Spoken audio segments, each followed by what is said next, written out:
Chapter 1001, Not Ready.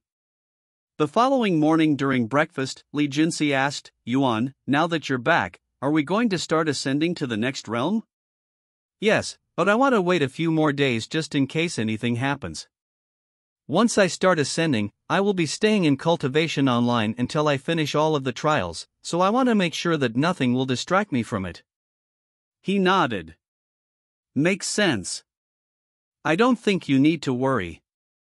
If anything happens, we'll be able to do something about it. We're here for you, after all. You can rely on us. Wang Ming suddenly said.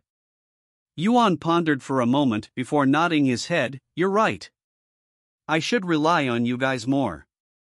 All right, we're going to ascend tonight. Make sure you're prepared by then. Okay. The members ascending with him nodded. Young master, may I have some of your time? I have something to ask you. Mei Feng asked him after breakfast. Sure. Where do you want to talk? We can do it in my room, she said. Yuan nodded and followed Mei Feng to her room. After preparing some tea and serving it to him, Mei Feng sat down before him. I'm ready when you are, Miss Mei Feng. Yuan said to her. Thank you, young master.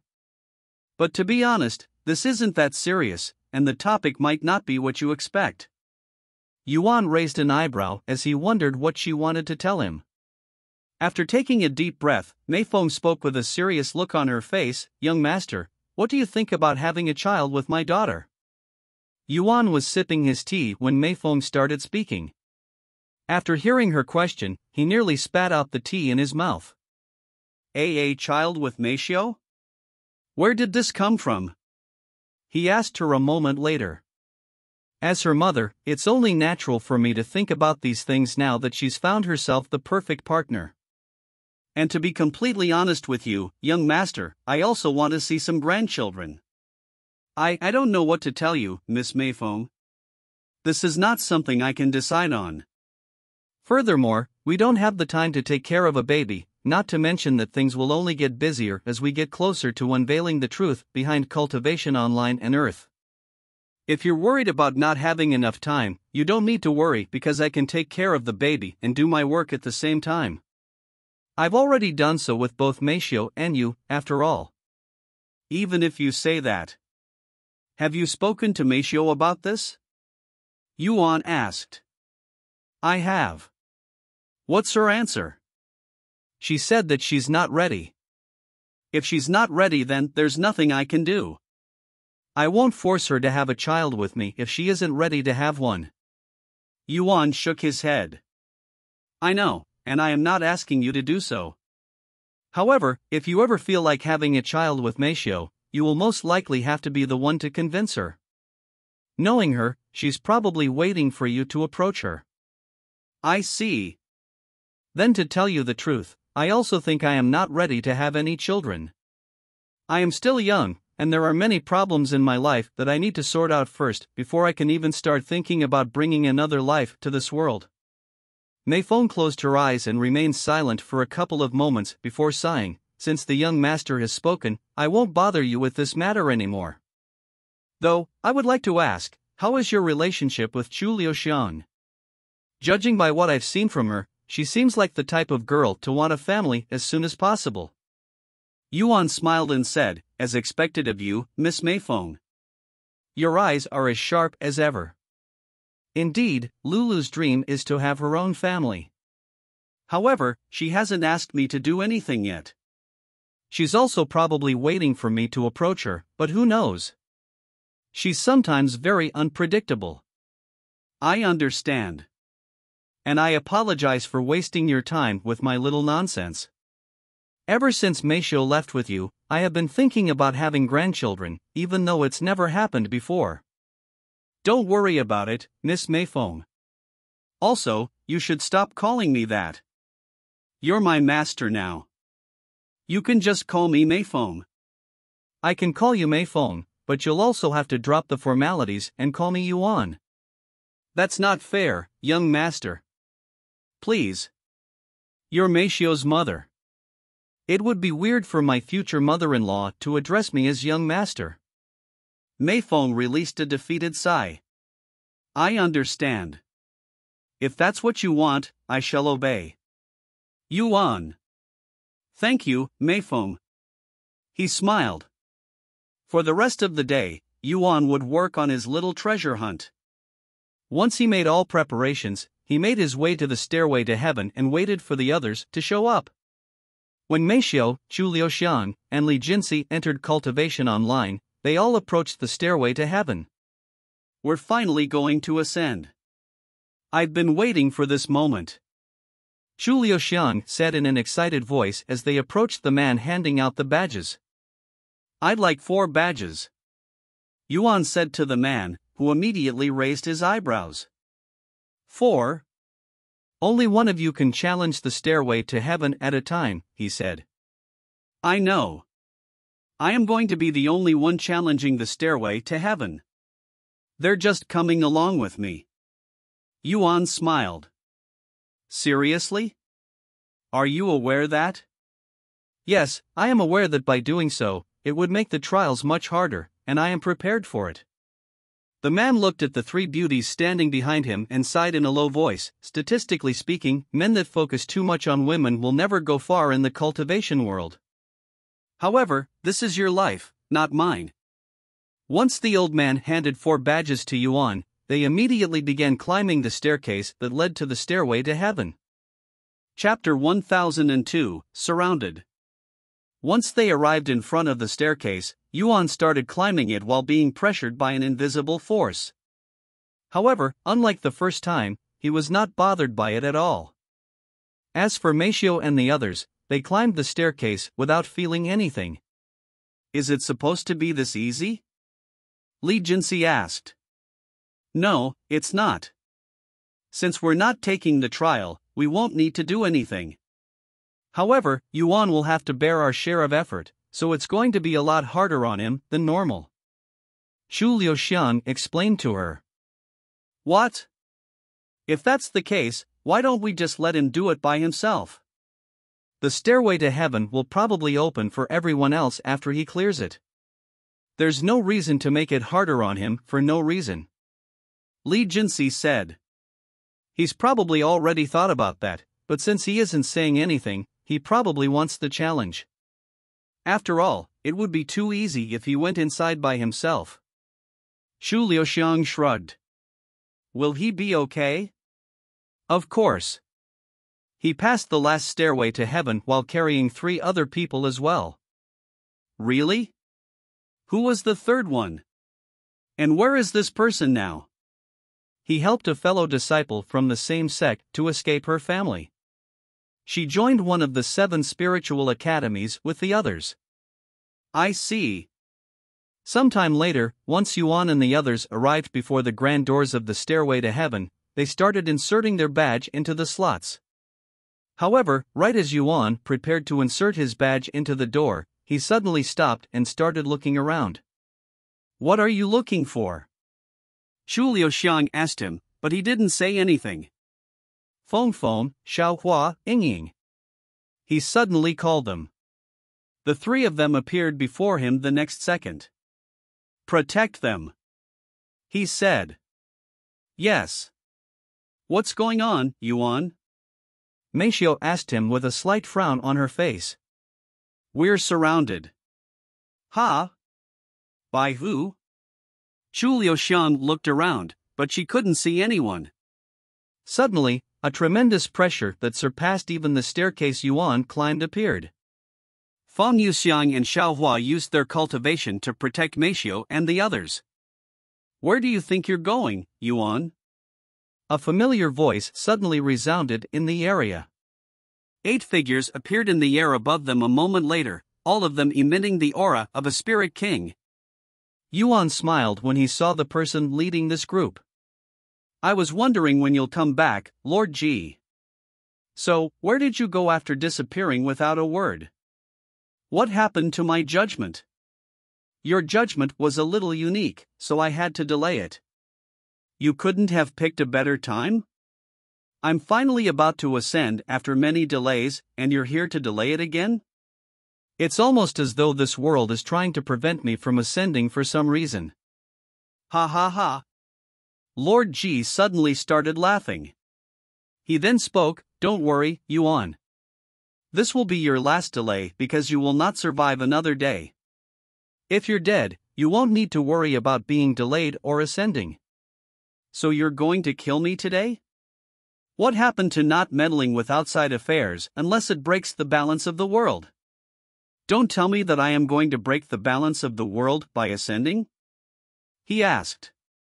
"Oh no, what you did is far worse than breaking the balance of this world," Lord G said. "Since I am going to die today, can you enlighten me for a moment? What exactly did I do?" Lord G pointed his sword at Yuan and spoke in a cold voice, "You offended the heavens, that's what you did." "I offended the heavens? How and when did I do such a thing?" Yuan raised an eyebrow. "That's something I wish to know as well. So you don't know how or if I even offended the heavens, yet you're here trying to kill me? Can you be any more unreasonable? I may not know how, but I definitely know that you have offended the heavens. When I called upon heaven's judgment on you, the crystal became pitch black. I didn't know what it meant at that time because I have never seen such a result before, so I went back home to check. After some research and much to my shock, I learned that when the crystal turns black after heaven's judgment, that means the heavens wants you dead at all cost. Although it has never happened in the lower half of the 9 heavens before, the crystal only turns black when someone has done something or is planning on doing something that will harm the heavens. Such a heinous crime cannot be fully rectified even with your death, so I am going to shatter your soul and erase your existence entirely. This is heaven's judgment for you, Yuan," Lord G declared. And he continued, "Don't even try running away into the stairway to heaven. As the Lord of this realm, I have control over the stairway to heaven. You won't be able to open that door even if you put in your badge. There's nowhere to run." "Is that so?" Yuan mumbled. "Ah ha ha ha." A familiar sounding laughter suddenly resounded. "Yuan, I am finally going to get the chance to avenge my brother and my son. With the 7 legacy families and the G family working together to take you down, not even the heavens can save you today." "Oh right. Even the heavens want you dead." Patriarch Gu, who was among the group of spirit kings, suddenly exclaimed in a spiteful voice, his aura filled with killing intent. Indeed, the 7 individuals that Lord G brought with him were all leaders of their own legacy family from the 7 legacy families. Right after Patriarch Gu's sentence ended, Yuan and the others could see a sea of people approaching them from all directions like a tidal wave. They were all people from the 7 legacy families and the G family, and they were all there to carry out heaven's judgment by killing Yuan. Chapter 1003, Opening the Stairway to Heaven. Over 300,000 people have gathered here today just to kill you, Yuan. Don't you feel honored? Lord G said with a cold smirk on his face. Yes, I'm a little flattered that you would go out of your way to send an entire army just for me. However, I will have to disappoint you. Your efforts will be in vain, and I will ascend the stairway to heaven just as planned. Yuan remained calm despite his seemingly hopeless situation. Nobody here can stop me from ascending today, not even the heavens itself. Ha ha ha ha. You're truly one crazy bastard, Yuan. Lord G suddenly burst out laughing, his voice so powerful that it created ripples in the air.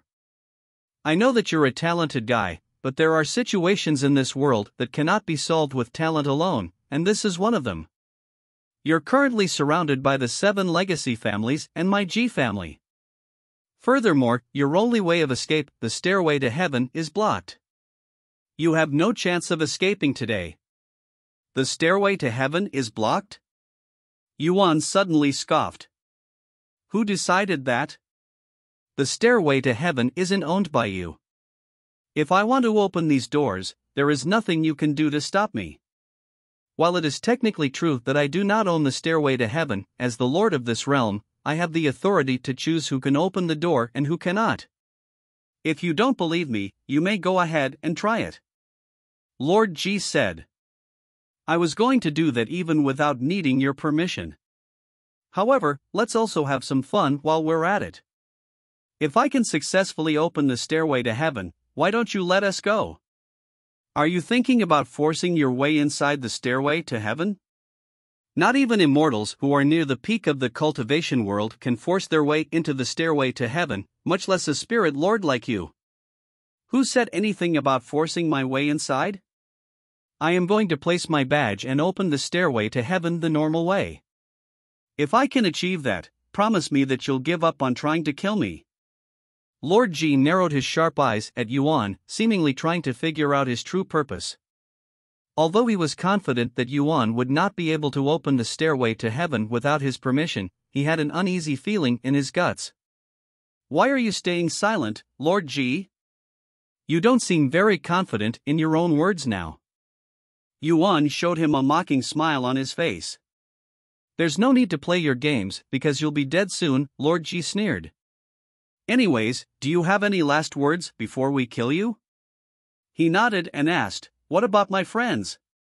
Since I am your target, it wouldn't make sense to harm them. Why not let them go?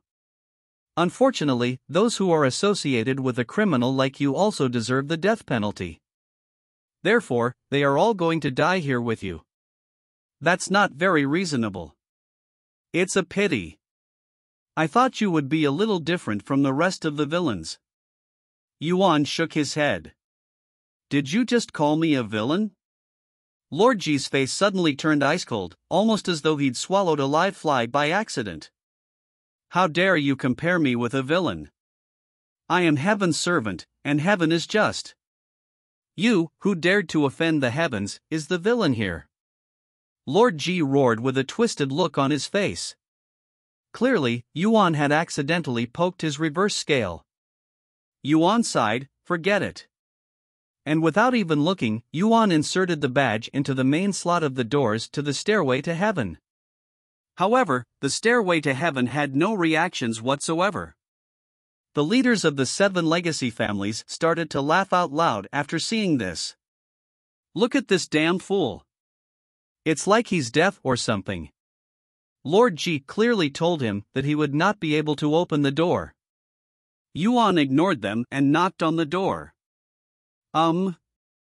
Tian'er, can you hear me? If you don't mind, I'd like to enter. He said out loud. Ha ha ha ha. Even the 300,000 people there started laughing out loud.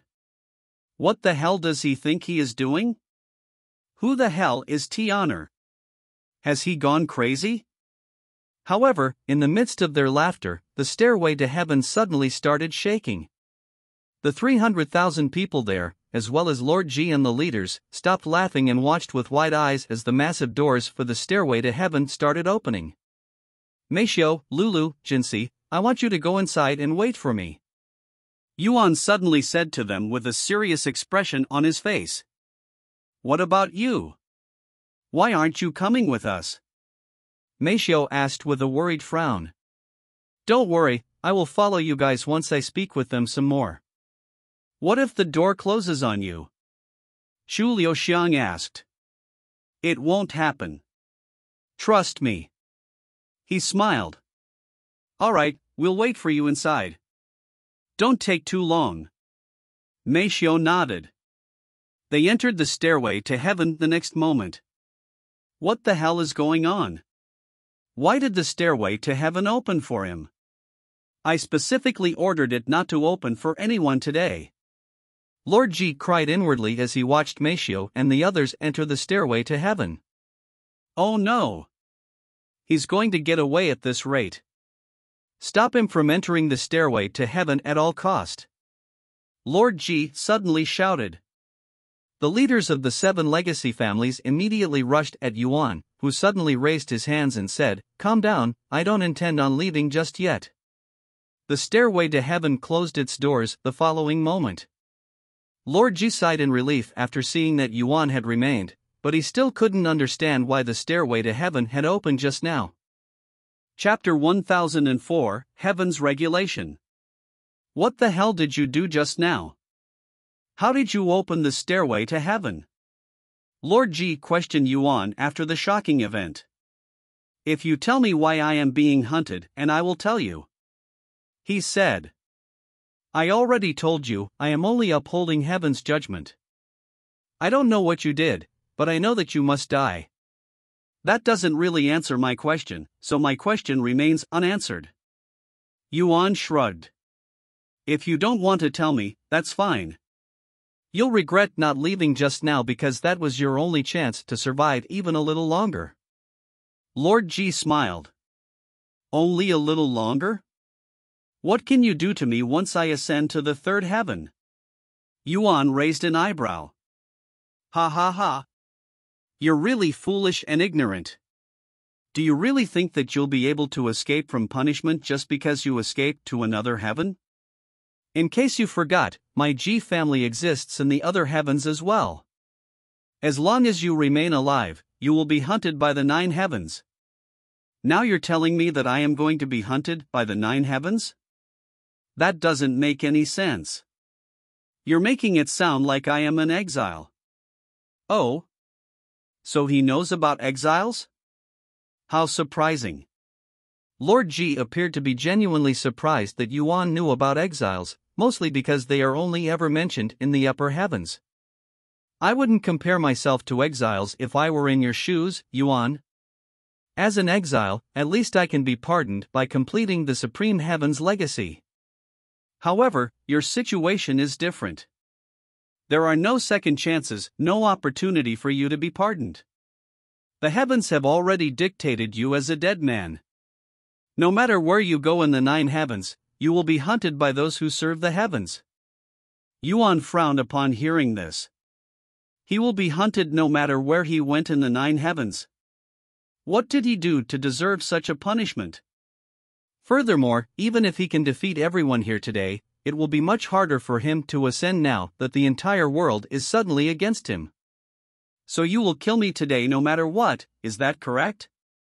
Yuan asked for confirmation. That's right. Lord Ji confirmed. Young master, no matter what you did, even if the entire world is your enemy, I will forever be your loyal servant. Feng Yuxiang suddenly said to him in a calm voice. Xiao Hua will always be with brother Yuan as well. Xiao Hua said. I swore my loyalty to you, Yuan. Even if the heavens are against you, I shall fight by your side. Lan Yingying said. Yuan smiled and said, Thank you. I'm really glad to have the 3 of you by my side.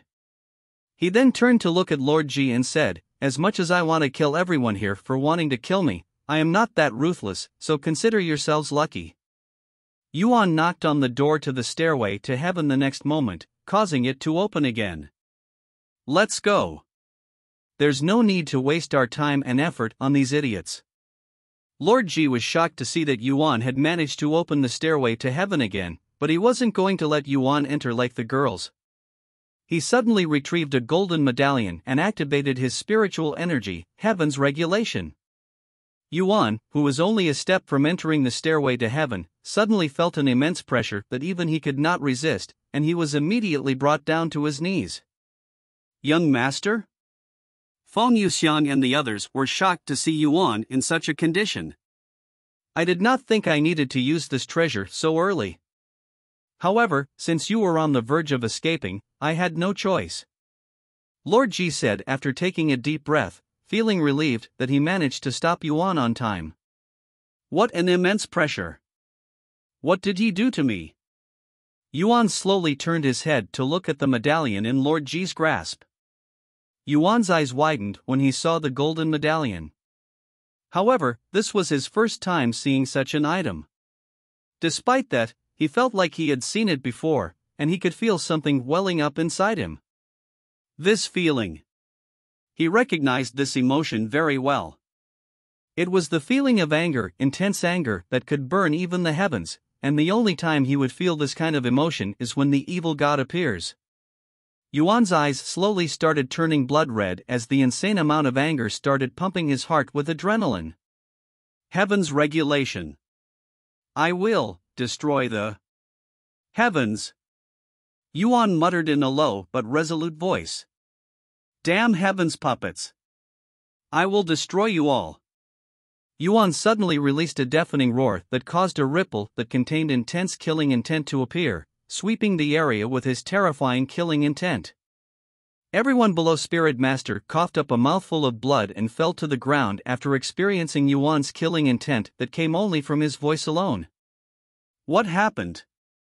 Lord Ji and the others were shocked by Yuan's surprise attack that instantly took down all of their spirit warriors and spirit apprentices, which added up to over 100,000 casualties. A pair of beautiful yet ominous crimson wings suddenly sprouted from Yuan's back. Lord Ji and everyone there were horrified when they saw the crimson wings created from killing intent. Even Xiao Hua and the other two couldn't help but tremble before the majestic wings that were drooling red miasma. How is it possible for someone to have so much killing intent? Just how many people did he kill? Lord Ji cried inwardly after seeing Yuan's devil-like appearance, feeling a strong urge to turn around and run the opposite direction. Yuan slowly stood back up and turned to look at Lord Ji with a cold glare that could freeze even the yellow springs of the dead. Heaven's puppet! You will regret showing your face before my presence. Chapter 1005, Fighting Lord Ji and the 7 Legacy Families. KK kill them all. Lord Ji commanded everyone there in a trembling voice. The 200,000 remaining cultivators there started rushing forward. Seeing this, Yuan turned to look at Feng Yuxiang and the others. With a tranquil expression and a calm voice that could soothe even a crying baby, he spoke, "Leave nobody alive." With pleasure. A wide smile appeared on Feng Yuxiang's face as she flew away from the staircase and towards the army to the west, leaving a trail of beautiful golden flames wherever she went. Xiao Hua didn't say anything and flew towards the east. Once she was in front of the army, she retrieved 2 spiritual weapons that emitted an aura only divine-grade treasures can emit. As for Lan Yingying, she went in the direction where Lord Ji and the 7 leaders were not present, leaving them to Yuan. Once she was in the air, Lan Yingying transformed into a massive white serpent. The people there were greatly shocked by Lan Yingying's transformation. She was a magical beast this whole time? No. This divine aura around her, she's a divine beast. Lord Ji exclaimed. He couldn't believe his eyes. Why would a divine beast be with someone like Yuan, much less help him? Once she reached the army, Lan Yingying opened her mouth and breathed scared flames on them like a dragon. Everyone that was unfortunate enough to touch her sacred flames were instantly engulfed in her flames and burned until there was nothing left.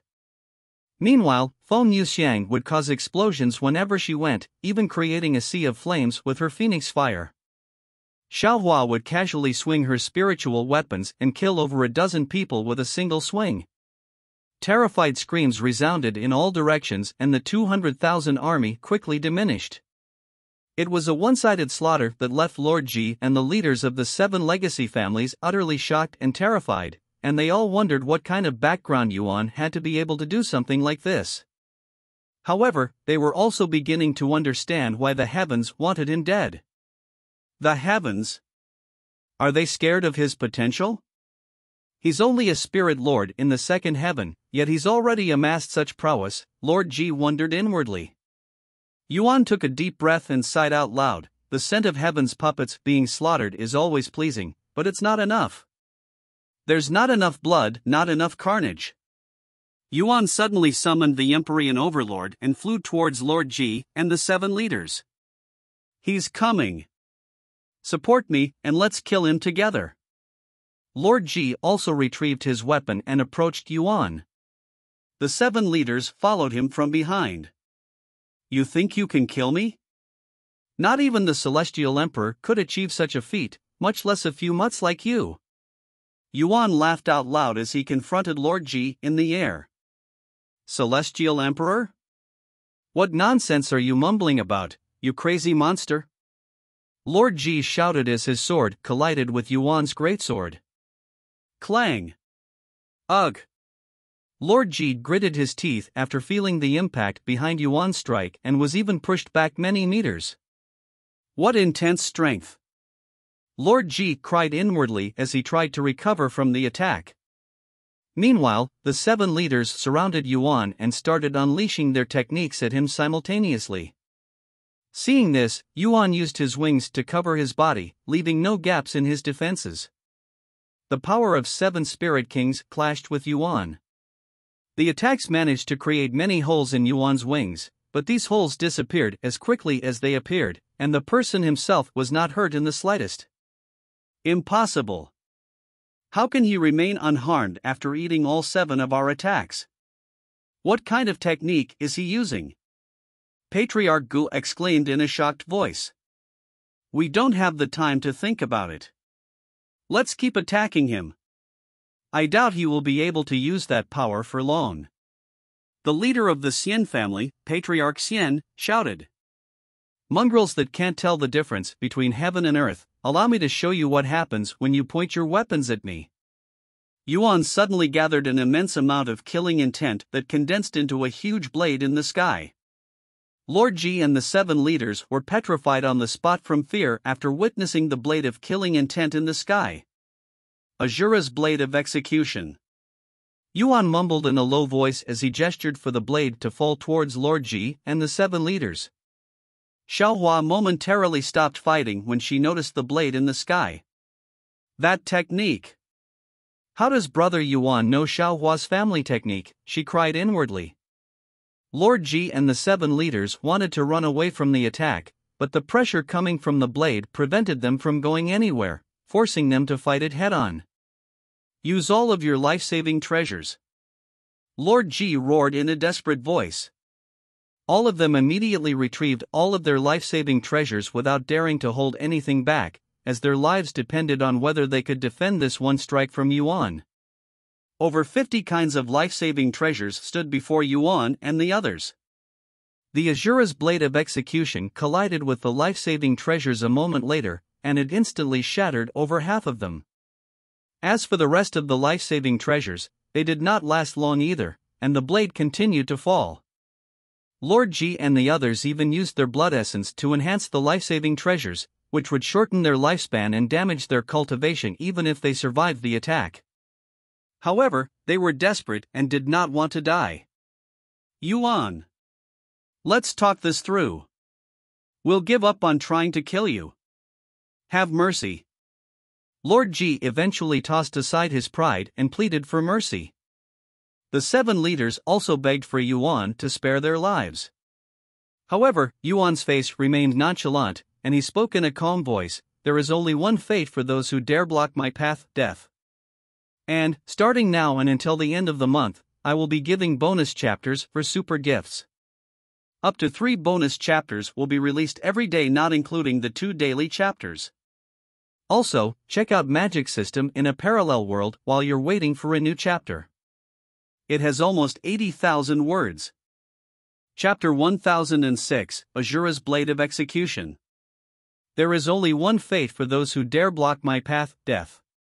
Yuan's words reverberate in Lord Ji's and the leaders' heads, putting them in a daze for a split second. However, this split second was more than enough to disturb their concentration and break their defenses. The heavens will never forgive you for this, Yuan. Lord Ji screamed at the top of his lungs as the Azura's blade of execution consumed their bodies, killing them instantly. Yuan wiped the sweat from his face after deactivating Azura's blade of execution. The technique required so much energy that it nearly exhausted all of his spiritual energy. The heavens will never forgive me? The heavens should be the one begging for forgiveness. He closed his eyes and began recovering his spiritual energy while hovering in midair. When the army saw this, they saw this as a chance to avenge their leaders and kill Yuan while he was weak. And since there were so many people there, Xiaohua and the others could not hold them all back from reaching Yuan. However, their help wasn't necessary because Yuan still had more than enough energy to deal with the leftovers of the Ji family and the 7 legacy families. Without opening his eyes or moving his body, Yuan used the starry abyss to kill anyone that dared to approach him. Eventually, the rest of the army started fleeing from the battle. With their leaders dead and without having anyone strong enough to deal with Yuan's servants, much less Yuan himself, it was basically a suicide mission with no chance of winning, so the people did what was natural: abandon the fight and run away. Where do you ants think you're going? There is nowhere for you to run. The young master has ordered us to leave none alive. All of you insignificant ants that dared to point their weapons at my young master will perish here today. Feng Yuxiang exclaimed as she released the strongest technique that she could muster with her current strength. Phoenix flames burning heavens art. Feng Yuxiang summoned her fiery wings, and flames started appearing in the sky above her, almost as though the heavens were on fire. Burn them all! Feng Yuxiang flicked her sleeves, causing the sea of flames in the sky to rain down countless fiery projectiles that took the shape of a feather. Ah! In mere seconds, tens of thousands of cultivators fell to Feng Yuxiang's attack. Not wanting to lose to Feng Yuxiang, Xiaohua started releasing heaven-splitting sword strikes with every swing, changing the landscape there within moments. When Lan Yingying saw their aspiring performance, she felt a rush of adrenaline coursing through her body and her heart throbbing with excitement. The three servants felt as though something had ignited within their hearts after Yuan gave them their first order to fight for him, so they wanted to perform to the best of their abilities. Although it felt like a long time had passed, in reality, only a few minutes have passed since the fight began. The battlefield eventually became quiet, and Xiaohua and the others returned to Yuan's side, their mission finished. Young master, we have eradicated everyone from the 7 legacy families and the Ji family. What are your orders now? Feng Yuxiang said to him with a satisfied look on her face. Yuan looked at the destruction that they had caused and spoke, we have done something irreversible today.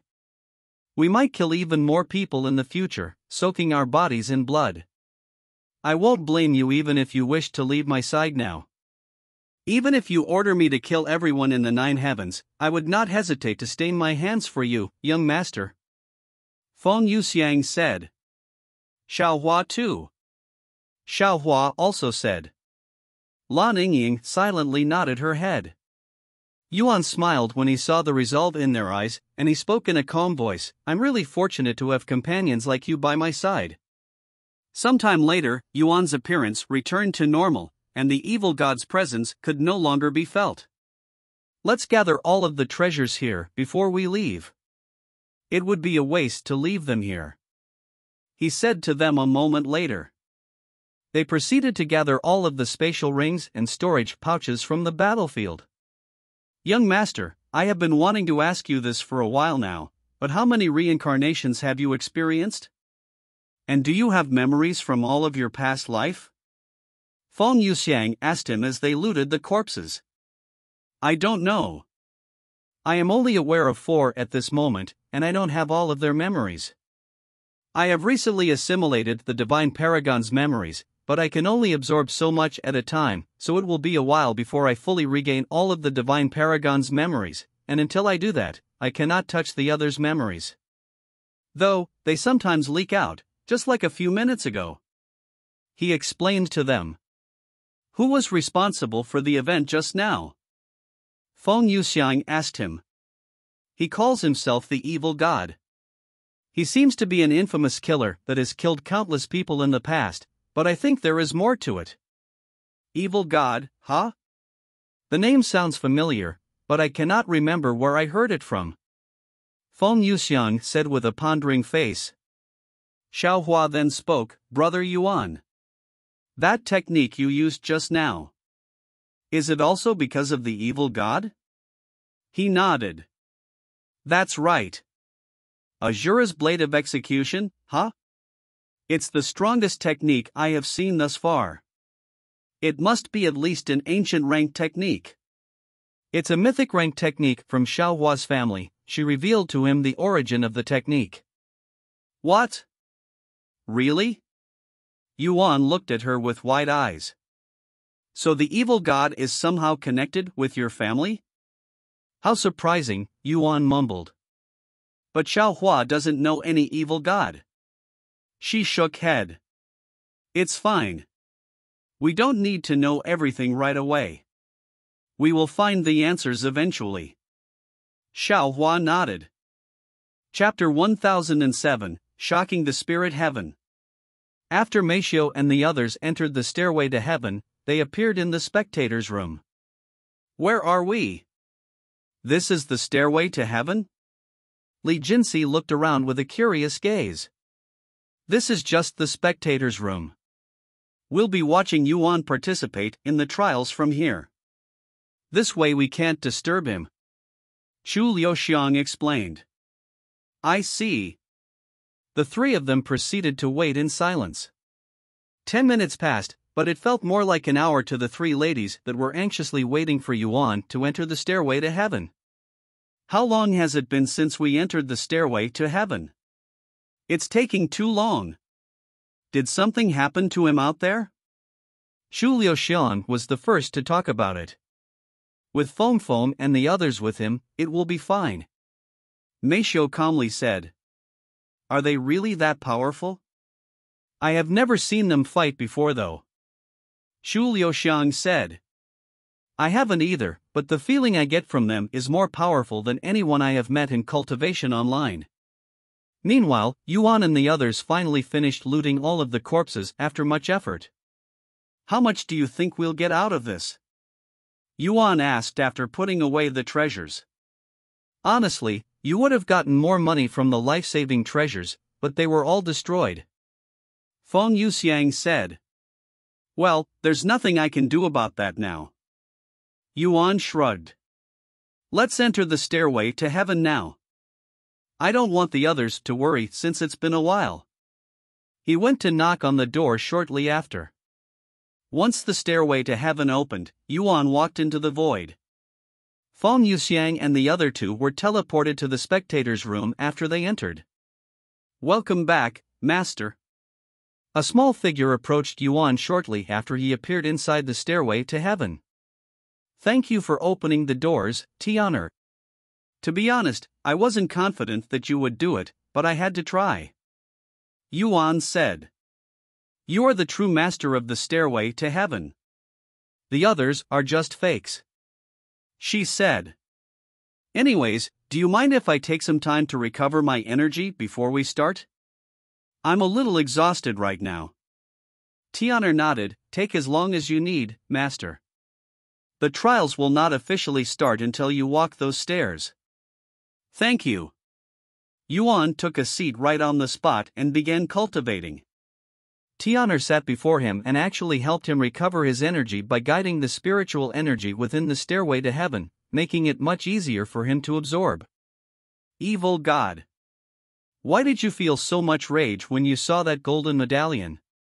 What did it mean to you? Yuan wondered to himself as he cultivated. Meanwhile, outside the stairway to heaven, news of the battle that had taken place there began spreading throughout the entire spirit heaven like a massive wildfire. The sheer destruction and damage the place had to endure shocked everyone in that realm. However, almost nobody in spirit heaven knew what had occurred there. The only people that knew of the situation were those in the 7 legacy families and the Ji family that stayed behind and did not participate in the battle, so not even the 7, now 6 spiritual academies knew the full situation. When news of the battle reached the ears of those within the 7 legacy families and the Ji family, they were all shocked and became filled with despair, which was only ordinary, as their leaders and most senior members had all perished in a single day. Such devastation was unprecedented for all of these families. Besides a few elders and the younger generation, pretty much the rest of their families were gone. Their numbers had diminished so much that they would no longer be considered a legacy family. Contact our families in the upper heavens. We cannot let that criminal escape. Since he's ascending through the stairway to heaven, they can set up an ambush outside. The 7 legacy families wasted no time contacting their families in the upper heavens, letting them know of the situation. What? A single person had defeated our 7 legacy families and the Ji family? How is that even possible? The families in the upper heavens doubted this information because it sounded utterly ridiculous and impossible. We're not sure if he was working alone or had help, but it's true that everyone who had gone to kill him is dead. That's preposterous. What in heaven's name happened down there? The upper families demanded an explanation. The G family had ordered our 7 legacy families to bring out all of our forces after someone had been judged black by heaven's judgment. You fool! Why did you agree to help him? The 7 legacy families may have some connections to the G family, but we're not their soldiers. The leaders thought it was going to be easy since they were only going to kill a single spirit lord, and they didn't want to lose face. However, it seems like everyone has underestimated this spirit lord, who has unfathomable prowess. What about Lord G and the G family? Lord G was also killed in action. However, we don't know how their family is reacting to the news. I think I can imagine how they're reacting. The leaders of the 7 legacy families from the upper heavens side. Where is this person that dared to slaughter people from our family?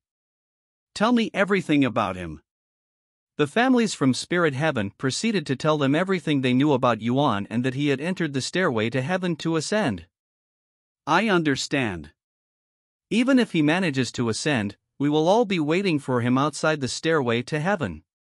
The 3rd heaven will be his last stop. Meanwhile, at the G family, a small group of individuals gathered in the meeting room, all of them showing signs of grief, as they just received news about the result of the battle. Chapter 1008, Preparing Their Ambush. Inside the meeting room, one of the people there suddenly spoke after a long moment of silence in the room. Is it true that my father is dead? Yes, it's true. His life tablet is destroyed, and news of what happened at the stairway to heaven has already spread throughout the entire realm. It will only be a matter of time before the people in the upper heavens learn of the massacre. Have we notified our family in 3rd heaven yet? No, not yet.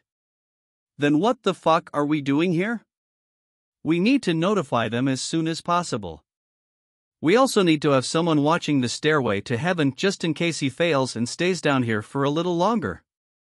If this Yuan is talented enough to slaughter the 7 legacy families and our G family while we're working together, there's no way that he wouldn't be able to ascend the stairway to heaven.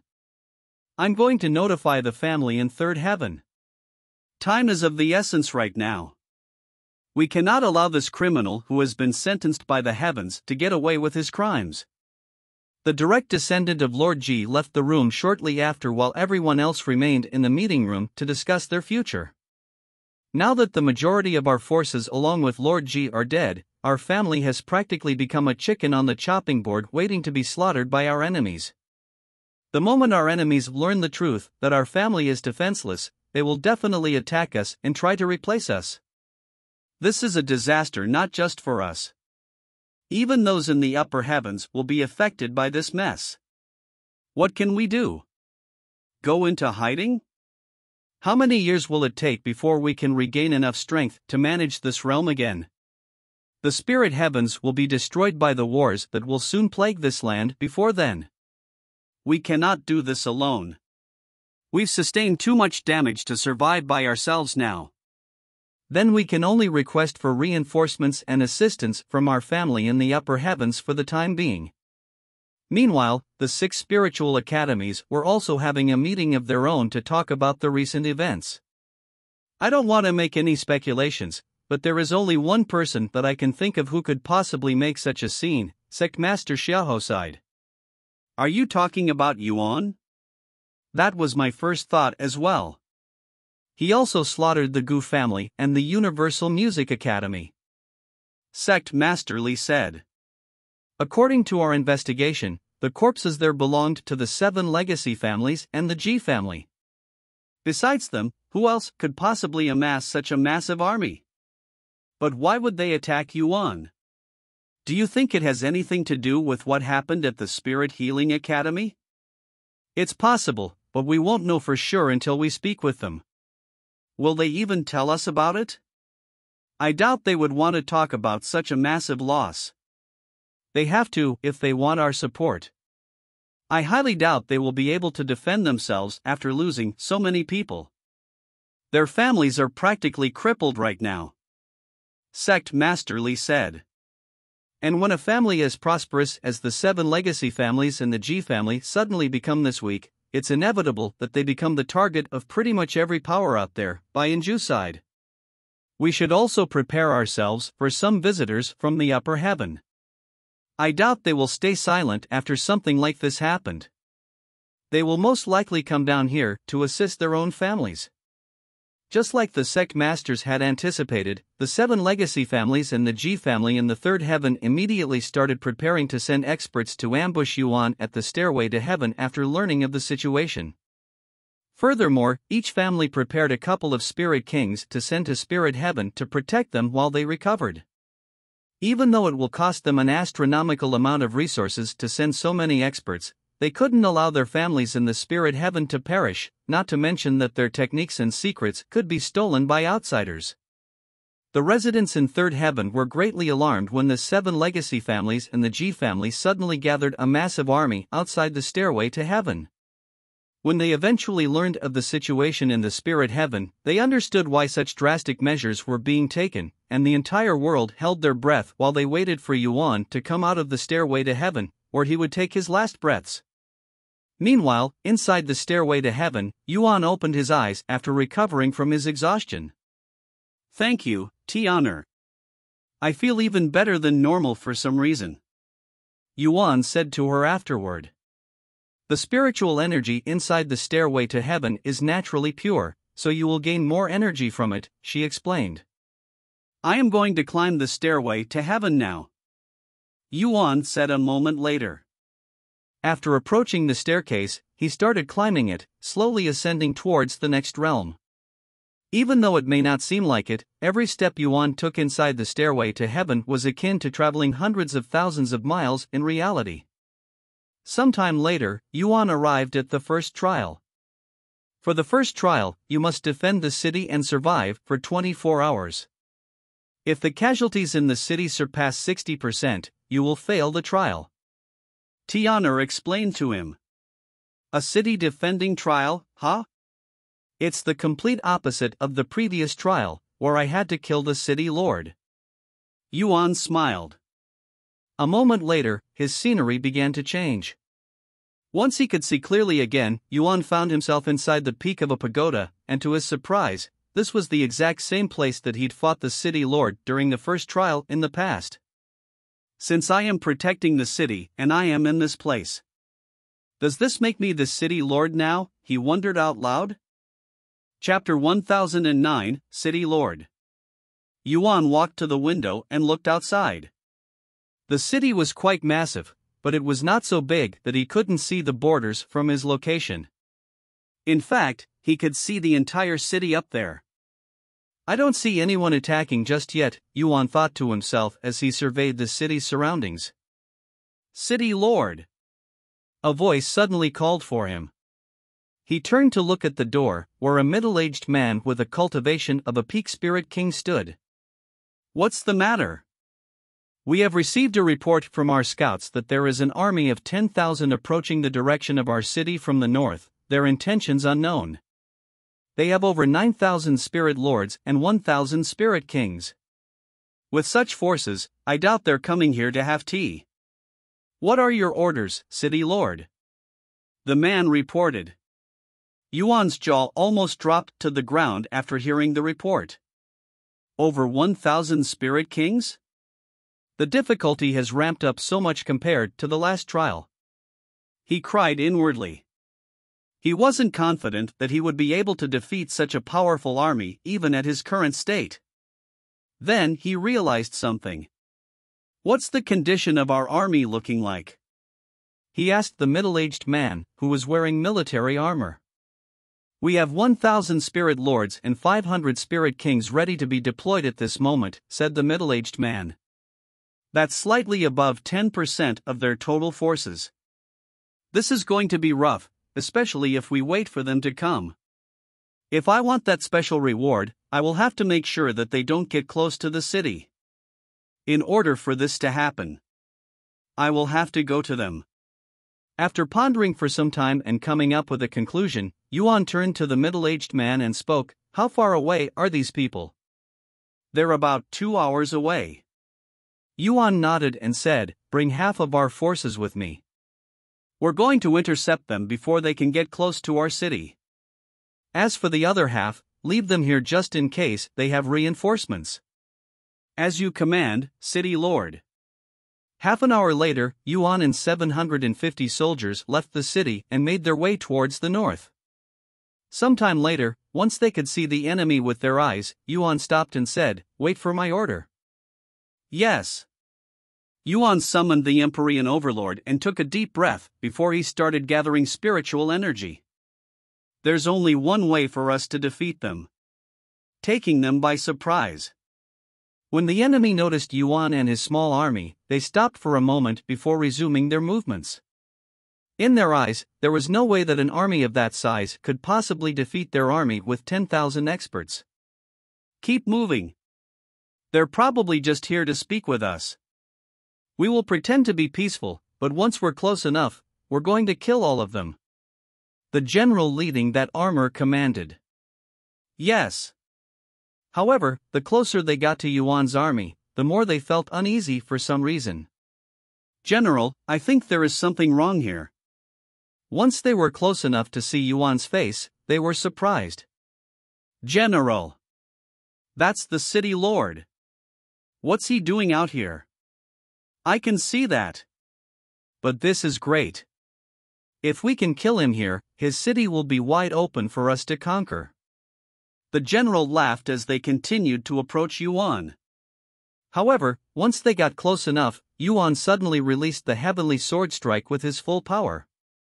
A massive beam of sword light flew towards the army that was too close to dodge properly, instantly killing 70% of the people there. The soldiers behind Yuan were shocked speechless after witnessing the scene. Attack them now. I will join you guys after I recover some spiritual energy, he said to them. Yes. The soldiers snapped out of their daze and flew towards the opposing army. Thanks to Yuan's heaven-splitting sword strike, the opposing army was in dismay, and they were 2 days to fight properly, allowing Yuan's small army to dominate them. Yuan joined the battle shortly after, quickly killing off everyone there. That was amazing, city lord. You took out more than half of their army with a single technique. As expected of the city lord, who was known as the god of war. His soldiers praised him non-stop after the battle. How many casualties were there? Yuan asked them. We have lost several soldiers, 3 spirit lord and 1 spirit king. However, this little amount of casualties is like a miracle considering the size of our enemy's army. Let's return to the city for now. Make sure you reward the families of those that had fallen in battle today, Yuan said to them. Yes. After returning to the city, Yuan stared at the throne on the peak of the pagoda with a pondering face. That man. He called me the god of war. Who is that? Tianyang? Or is he another incarnation? He wondered. After pondering for a moment, he decided to forget about it for now and sat down to cultivate. I still have 20 hours left. I doubt this trial will end just like that. Just as he'd predicted, about 4 hours later, the middle-aged man returned with more news. City Lord. I have just received a report that there is another army. They are coming from the west, and they have 20,000 soldiers. 20,000 soldiers? That's doubled compared to the last army. Yuan cried inwardly. At this rate, he will need another massive area of effect technique besides the heaven-splitting sword strike to deal with them. Chapter 10:10, City of Xian. Wait a second. I learned how to do arrays when I was inside the stairway to heaven. Maybe I can learn some new techniques while I am the lord of this city. Yuan mumbled to himself as he got this genius idea. As the city lord, surely, he should have some decent techniques stored away. Unfortunately, he did not have the time to look for these techniques, as there was an army heading towards his city. Let's go. We're going to do the same thing we did for the last intruder, but we're going to bring more soldiers this time. Yes. The general left to gather the soldiers. Sometime later, they left the city and started flying towards the direction of the intruders. Once they could see the enemies, Yuan repeated what he did to the previous intruders, surprising them with a fully powered heaven-splitting sword strike that changed the landscape and instantly killed thousands of intruders. But alas, even though he'd managed to cut the intruders' numbers by 70%, the intruders still outnumbered them immensely. After taking some time to recover his spiritual energy, Yuan joined the battle with the Empyrean Overlord in his grasp and the Starry Abyss by his side. 10,000 Ghost Blades. He cloned the Starry Abyss 10,000 times and used them to assist the other soldiers. The blood of his enemies and allies rained from the sky as the battle raged for many minutes. Half an hour later, Yuan fell to his knees and started gasping for air. Fortunately, the battle had already ended and they were victorious, so he didn't have to worry about the enemies and rested. "Are you okay, City Lord?" His soldiers approached him with worried looks on their faces when they noticed how many injuries were on his body. Even though the intruders were all spirit lords and spirit kings, they were much stronger than the cultivators in the 9 heavens that have the same cultivation base. Even with his invisible dragon cloak, he had sustained injuries. "I am fine. These all are superficial injuries. They will heal in an instant," Yuan said to them. And sure enough, his regeneration ability kicked in the following moment, healing his wounds fast enough for the soldiers to witness it with their bare eyes. If it were not for the invisible dragon cloak weakening most of the damage, that would have been very dangerous, he sighed inwardly. "What about you guys? Are you fine? What about the casualties?" he asked them a moment later. "It's not good. We lost around 300 men. The general shook his head with a pained expression on his face. 300. That's almost a third of the amount of soldiers I brought with me. This is bad. And I still have to survive for over half a day. There will definitely be another invasion or 2 left. If I don't do something, I just might fail the first trial." Yuan was beginning to feel the pressure of the trials. Compared to the last time he challenged the Stairway to Heaven, the difficulty has truly increased by leaps and bounds. Yuan began regretting his decision to purposefully increase the difficulty of the Stairway to Heaven by letting Li Jinsi and the others follow him, even though he could have simply challenged the Stairway to Heaven by himself. After all, the Stairway to Heaven opened for all of the players when he cleared it the last time. However, it was also true that he didn't want to risk the Stairway to Heaven not opening for everyone after he cleared it. After returning to the city, Yuan immediately started to cultivate to recover his exhausted spiritual energy. Once he recovered enough spiritual energy, he started looking around the pagoda to see if there were any hidden techniques or treasures inside. He started from the highest floor of the pagoda, slowly making his way down.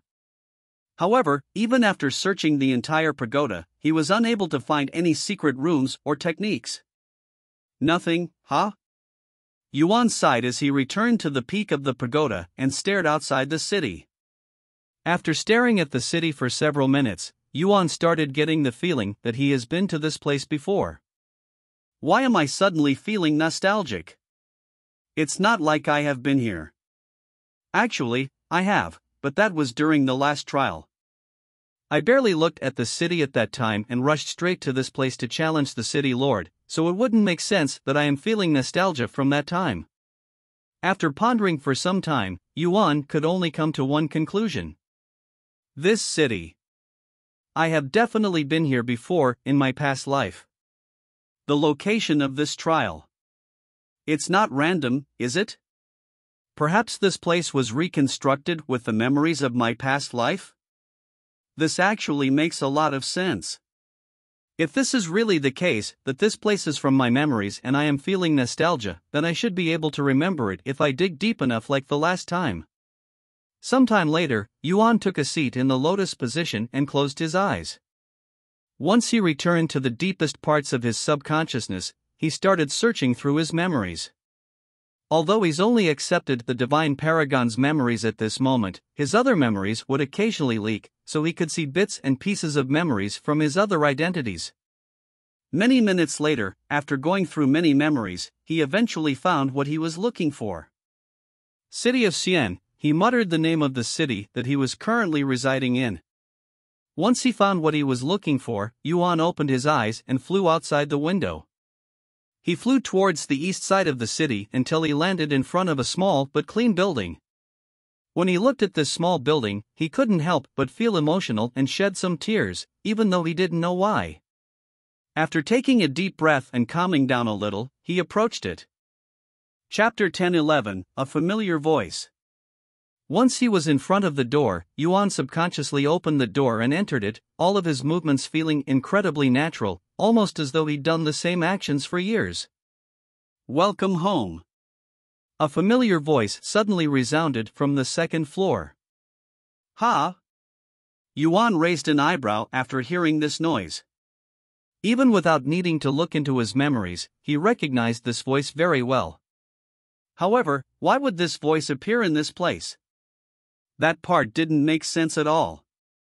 Yuan ignored everything on the first floor and quickly made his way onto the second floor of the building.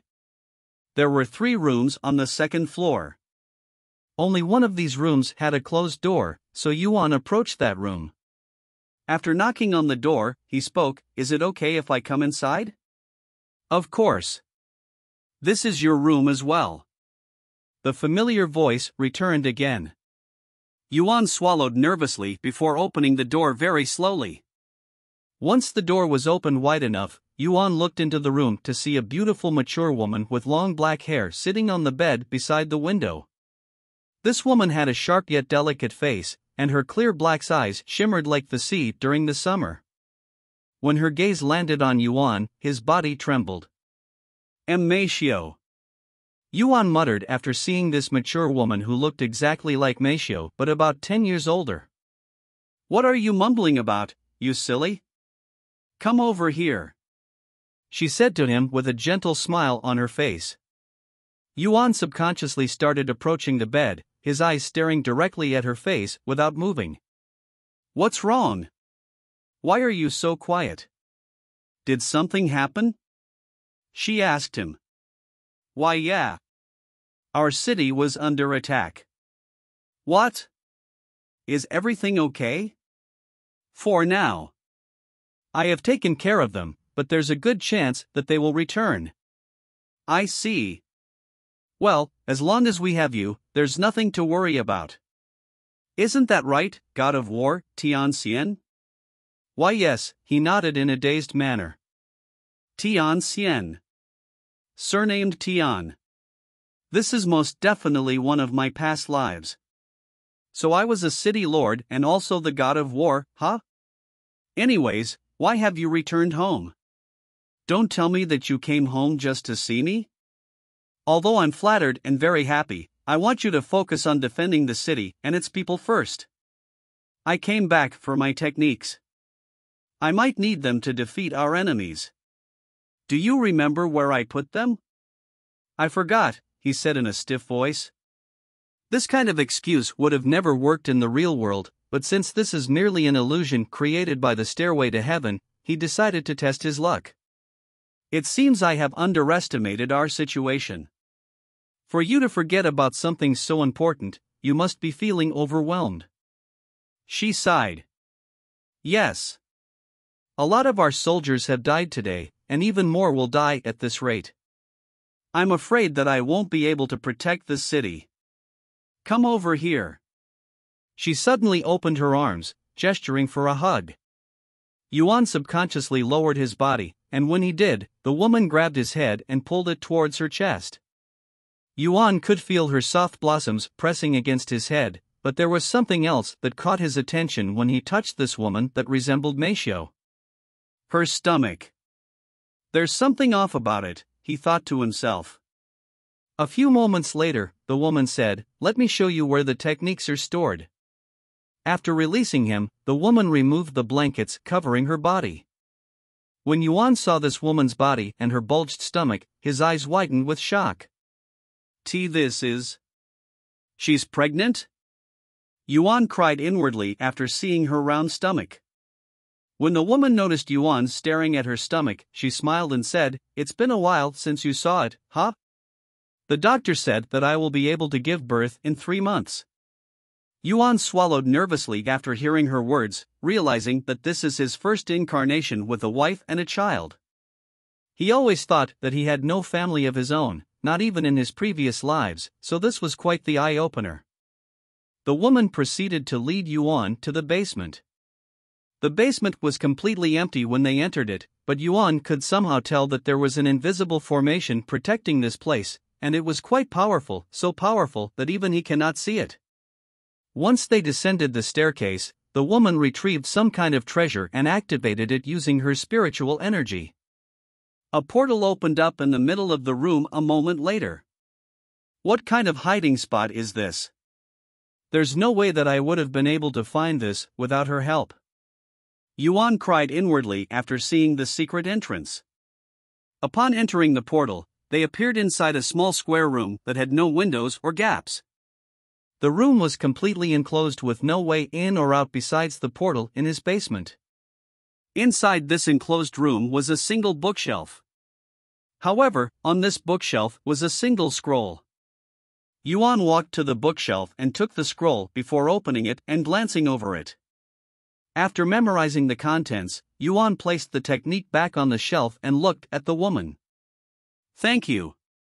I think I have what I need to defend this city now," he said with a smile. "That's good to hear. I would like for our child to grow up in this place, after all." She chuckled. They left the secret room and returned to the small two-floor house shortly after. Yuan followed the woman back to her room. Once she was back in the bed, she said to him, "I'll see you later, dear." "Yes.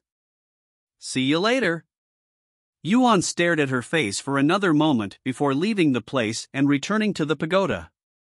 Chapter 10-12, He's back. Matio. Look at that.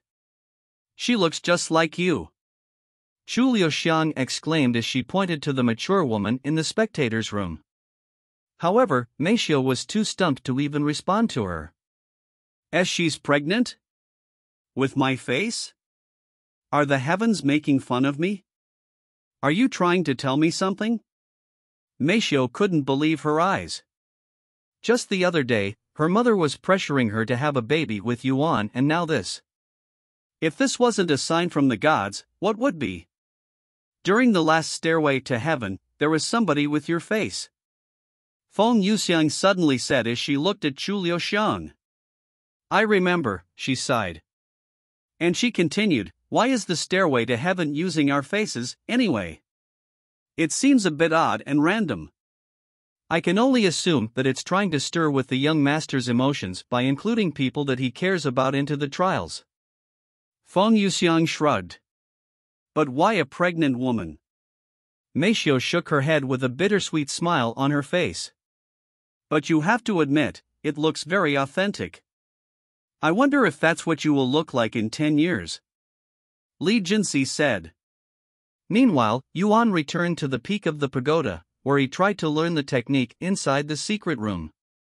However, the image of Matio kept on appearing inside his head, thwarting his focus on the technique. This technique is very profound.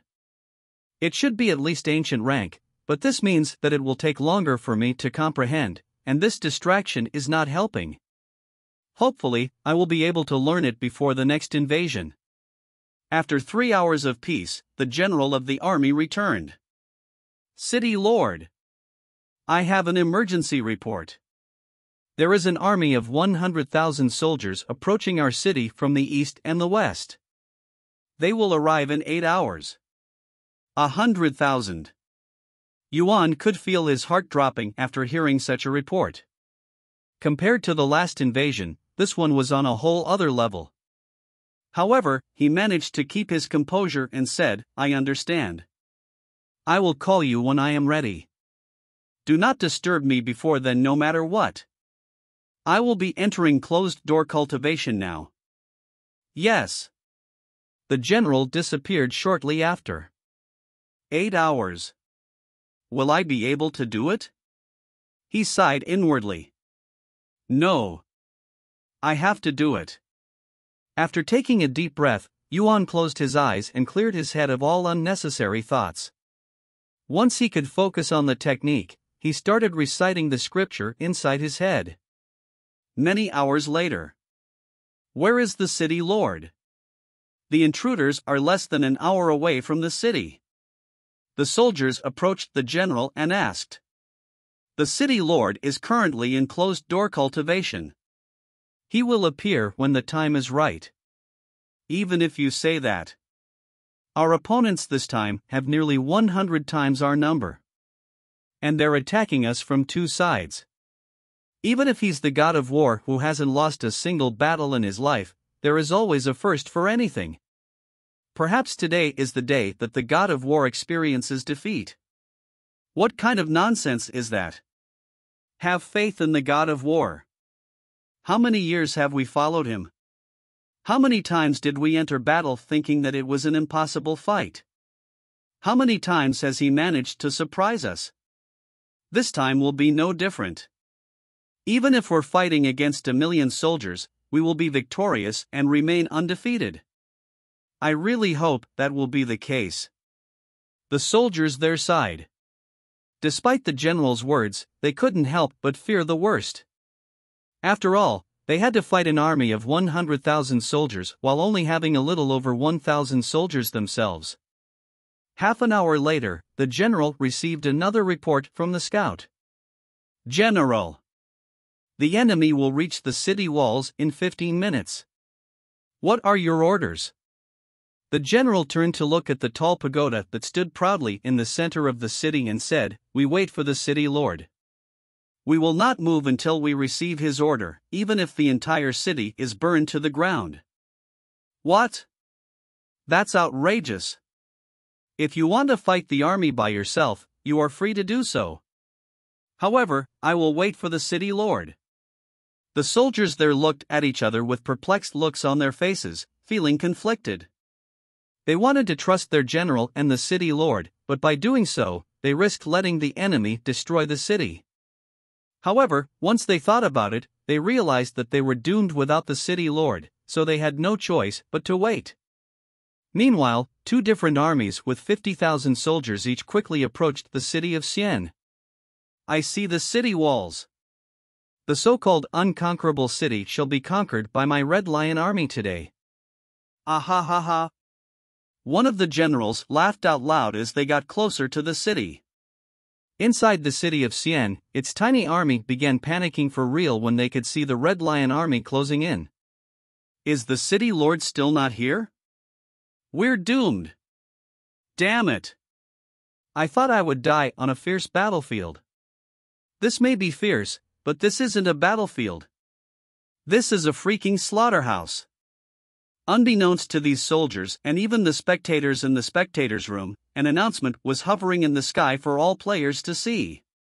Due to how long Cultivation Online has been out, announcements these days were very rare. Although there was still a lot to be discovered in Spirit Heaven, most of the players did not have the capability to explore this vast land. Look at the announcement. He's back. The players exclaimed in excitement when they saw the name in the announcement. Chapter 1013, God of War's Astral Arts. General. The enemy is right outside our city walls. They're demanding that we surrender the city. A soldier reported to the general. However, before he could even respond, a loud and arrogant voice resounded from outside the city, Surrender and there won't be unnecessary bloodshed. We have over 100,000 soldiers, all above Spirit Lord. You will not win this battle with your puny army. I would also prefer for this city to be intact after we conquer it. You have half an hour to come to a decision. I repeat. Surrender and we will spare your lives. The only one who has to die is the city lord, Tianxian. The place fell silent afterward.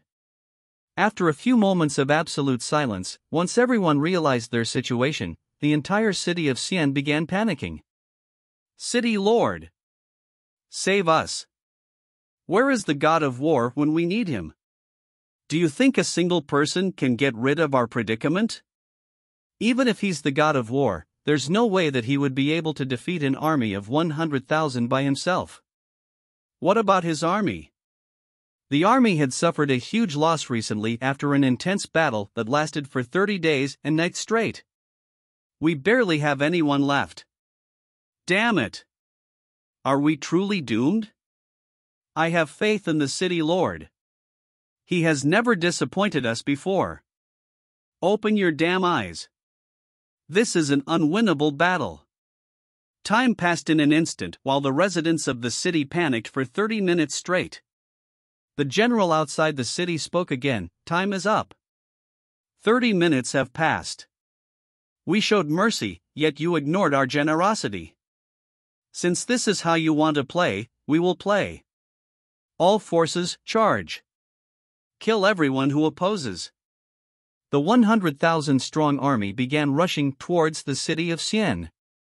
However, an immense pressure suddenly enveloped the whole place, forcing the soldiers to halt their steps. The soldiers outside the city and the residents in the city all lifted their heads to look towards the pagoda in the middle of the city, where a majestic figure with an overwhelming aura could be seen hovering in the sky, his presence demanding for everyone's submission. The city lord. It's the city lord. He's finally here to save us. You idiot. Even if he's here, what can he do against such a powerful army? We're still doomed. Meanwhile, ha. You have finally decided to crawl out of your rat hole, god of war. The Red Lion Army's general laughed out loud, his laughter causing ripples in the air. Yuan glanced at the Red Lion Army that surrounded the city. Surrender yourself, god of war. If you do, we won't lay a finger on your city or the residents. The people in the city swallowed nervously, and they all anxiously waited for Yuan's response. Yuan took a deep breath and spoke, I have a slightly different proposal. Get out of my face before I kill all of you.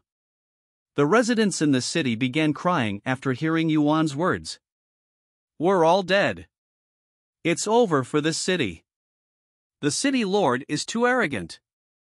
All those victories must have got into his head and made him disconnected from reality. If you want to commit suicide, go do it by yourself. Don't drag the rest of us into your madness. The residents of the city that had been loyal to him for many years have finally lost their hope and respect. After all, a righteous and reasonable city lord would sacrifice himself for his city without hesitation. However, Yuan ignored the complaints coming from beneath him, as he was sure that it was the stairway to heaven trying to stir his emotions.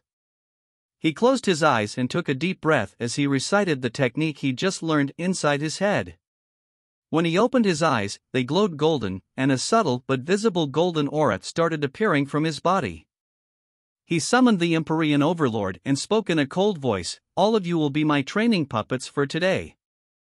God of War's astral arts. The people there watched as Yuan's golden aura started expanding at a rapid rate until it was large enough to cover the entire city of Xi'an. Once it stopped growing, the aura began transforming until it resembled half a human wearing a golden armor. Furthermore, it had two massive arms that were wielding a large greatsword that resembled the Empyrean Overlord.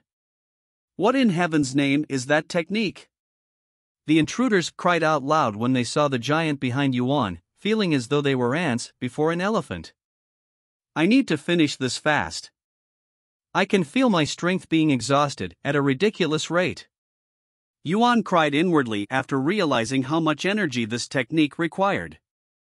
He took a deep breath before swinging the Empyrean Overlord in his grasp, and the astral avatar followed his movements, sweeping the army outside the city with its massive sword. Boom! The entire ground viciously shook, and an unimaginable crater appeared in the ground where one of the armies stood. As for the army, they were all completely flattened with a single strike, all 50,000 of them. When the other army saw the destruction caused by the astral avatar, their faces paled. Scatter! Scatter! The general leading that army roared. But alas, the astral avatar was already in a swinging motion. The ground shook for a second time when the first earthquake hadn't even ended yet. After killing all 100,000 soldiers from the Red Lion Army with 2 mere strikes, Yuan deactivated the technique and immediately returned to the pagoda to rest, not even bothering to look at the destruction he'd caused. The entire city was dead silent afterward, and it would remain silent for many minutes with not a single person there believing what they had just witnessed. Chapter 10:14, proceeding to the second trial. What in heaven's name was that technique just now? I have never seen anything remotely that powerful before. Feng Yuxiang cried out loud after seeing Yuan decimate an entire army of 100,000 spirit lords and spirit kings with 2 strikes. I have never seen Brother Yuan use that technique before. He must have just learned it. Xiao Hua said. You can actually learn techniques while doing trials in the stairway to heaven? How come I have never heard of such a thing? And judging by the prowess of that technique, I dare say that it's at least an ancient rank technique if not mythic rank. Feng Yuxiang was in disbelief. If people realized that they could learn such powerful techniques inside the stairway to heaven for free, there would definitely be a massive uproar throughout the 9 heavens. Meanwhile, back at the pagoda, Yuan gave up on trying to recover his soul strength after realizing that he didn't have any cultivation techniques that recovered his soul strength. Unlike spiritual energy, soul strength could not be restored through ordinary cultivation techniques. In order to recover soul strength faster than naturally allowed, one must know a soul cultivation technique, but these techniques are incredibly rare even in the upper heavens. Looks like I won't be able to use the God of War's astral arts until my soul strength naturally recovers. Fortunately, I can still use my other techniques that only require spiritual energy. He sighed inwardly. Despite the God of War's astral arts' immense power and seemingly unlimited potential, it was not something he could use too often at this moment. Until he acquires a soul cultivation technique, he will have to limit its usage for life or death situations. After giving up trying to restore his soul strength, Yuan looked at the amount of time he had left. Less than 15 minutes left. Sometime later, he returned to the house with the woman who looked exactly like Meishio. Is everything okay? She asked him as she gently rubbed her round stomach. Yes, I have dealt with the intruders. The city is safe again. He nodded. That's good to hear. Now our child can grow up in the city that you have painstakingly protected and developed, she said with a beautiful smile on her face. Have you thought of a name for the child yet? Yuan suddenly asked out of curiosity. No, not yet. I was hoping we could name her together. It's a girl, huh? He smiled. Here you go. The woman suddenly extended her hands, offering him a glowing orb of light. Thank you.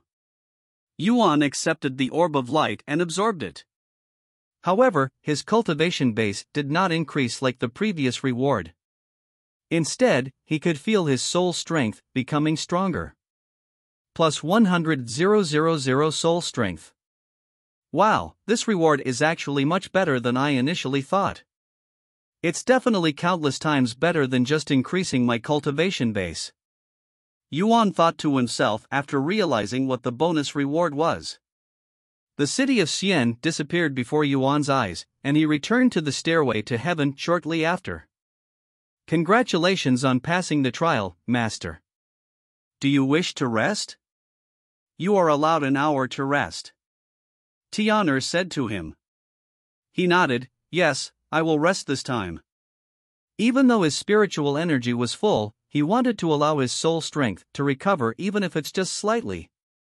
He had a feeling that the God of War's astral arts was going to be crucial for his upcoming trials. Oh. My soul strength is recovering faster than normal out here. Yuan quickly realized this as he sat down to monitor his recovery. An hour later, Yuan stood up and proceeded on to the next trial. For the second trial, you must protect the Huang family while they exchange their valuables in the Giant's continent. Oh? Is it the same Huang family as the previous trial? So we're going to continue where we left off, huh? Yuan was a little excited to meet with the Huang family again, especially Huang Shaoli, who taught him array symbols. The scenery began changing, and before he realized, he was standing on the ship deck while surrounded by water. Why are you standing there in a daze, Yuan? A familiar voice suddenly resounded, causing Yuan to turn around. Standing behind him was a beautiful young lady with a bright smile on her face. Of course, she was Huang Shaoli, who also resembled Xu Liuxiang. It's been a while, Shaoli, he said with a gentle smile on his face. What are you talking about? Are you still daydreaming? You should snap out of it since we're about to land. Look over there, that's the giant's continent. She pointed at the massive island in the distance. However, Yuan wasn't paying attention to the island. Instead, he was focused on Huang Shaoli. Her cultivation hasn't changed. She's still a spirit grandmaster. The same goes for everyone on this boat. It's almost as though I'd never left in the first place for them. He thought the stairway to heaven would scale these people to his level since this was a new and more difficult trial, but that didn't seem to be the case. Sometime later, the ship stopped moving once it reached land, and everyone on board started to disembark. Yuan, are you ready?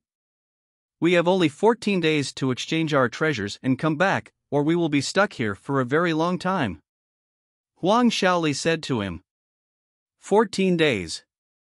I really hope this isn't how long the trial will take, he sighed inwardly as he disembarked the ship with the Huang family and the other bodyguards.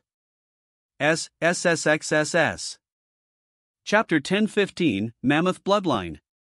After disembarking from the ship, Yuan followed Huang Shaoli and her family onto the land. Giant's Continent. It's not in Tianqingyu's memories. Did this place exist before his birth or after his death? He wondered as he followed them. Sometime later, he asked out of curiosity, "Where are we going now?"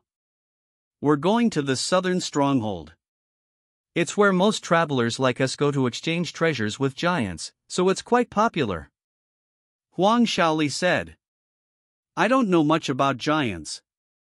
Can you tell me about them?" "Sure." She nodded with enthusiasm, and she continued, "Giants are humans with the mammoth bloodline.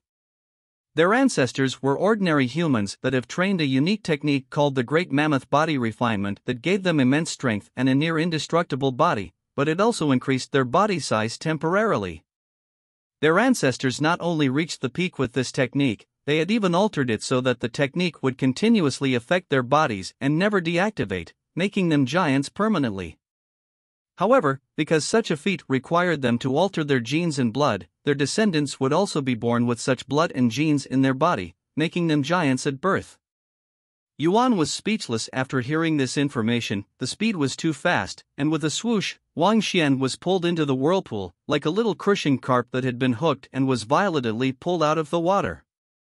Giants used to be humans before they altered their blood and genes with a technique? He didn't know techniques were even capable of such a feat, which was akin to creating their own bloodline and race. Huang Shaoli continued to speak. The giants created their own family, and after cultivating that family for thousands of years, they moved to an uninhabited land that would soon to be known as the Giant's Continent. Giants nowadays are mostly isolated within the Giant's Continent, so you won't see them outside. In fact, most people live their entire life without meeting one. They're practically phoenixes and dragons. However, since they rarely leave the continent, they mostly rely on travelers like us to provide them with resources and treasures from the outside. It benefits us as well because there are resources and treasures that can only be found within the Giant's Continent. That's pretty neat, I guess, Yuan mumbled. Indeed. If you have any treasures you don't need, you can try to exchange or sell them to the giants. A bittersweet smile appeared on his face after hearing her words. Even if he had plenty of treasures that he could and wanted to trade, he wouldn't actually acquire anything because he was inside the stairway to heaven and nothing there was real. If you dare to fish against him like this, no matter if it's a strange thing on a mobile phone or that ferocious giant fish, you'll have to pay the price. Although I can learn techniques in the stairway to heaven, that is only possible because they only need to be memorized. However, treasures don't work that way. It's impossible for me to acquire real treasures during trials. How unfortunate. He sighed inwardly, thinking how nice it would be if he could actually acquire something from the trial. Suddenly, the head of the bodyguards, Dong Zhou, shouted, "We have company." Yuan panicked a little when he heard Dong Zhou's voice, because he didn't sense anything with his divine sense that he's kept active this whole time. However, sure enough, something appeared before them a few seconds later, and it was a massive bird that was so big that it could easily lift an entire building with one of its claws. Seeing this massive bird that came out of thin air, Yuan prepared to attack it, but then he realized its cultivation base was in the Spirit Emperor realm. Spirit Emperor Magical Beast. This is my first time fighting an opponent of this level. He cried inwardly. Yuan! It's coming! Huang Shaoli shouted. A fizzy is mocking him. Yuan immediately snapped out of his daze and confronted this massive bird in the sky right as it tried to dive down. Ha! He enveloped the Empyrean Overlord with sword chi before sending it in the magical beast's way. Caw! The bird released a painful scream when it lost one of its claws to Yuan, who was surprised because he'd expected to kill the bird with that strike. And however, before he could get another strike on the bird, it turned around and flew away, leaving him speechless. It ran away. He muttered in a dumbfounded voice. Are you okay, Yuan? Huang Shaoli approached him afterward. Then, it was noisy and motionless. Instead of reviving here, it chose to disguise it. Yes, I am fine. But that magical beast was stronger than I anticipated. After all, under normal circumstances, his attack just now would have killed even a spirit emperor with ease. I forgot to mention this, but giants are not the only entity on this continent with the mammoth bloodline. The magical beasts on this continent also have it, she said to him. What?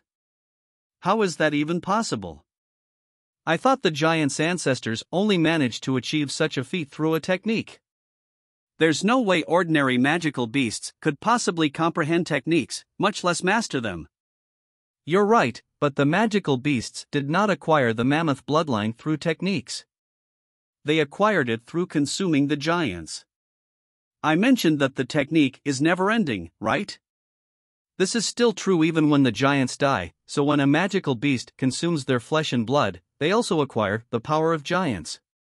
Heavens, Yuan was speechless by this information. Since the magical beasts in the giants' continent also had the mammoth bloodline coursing through their veins, they were much stronger than ordinary magical beasts from the outside. If one's piece of sword energy can't solve the problem, then take a few more pieces. Wang Xian is going to kill it. It seems we have underestimated the strength of this place.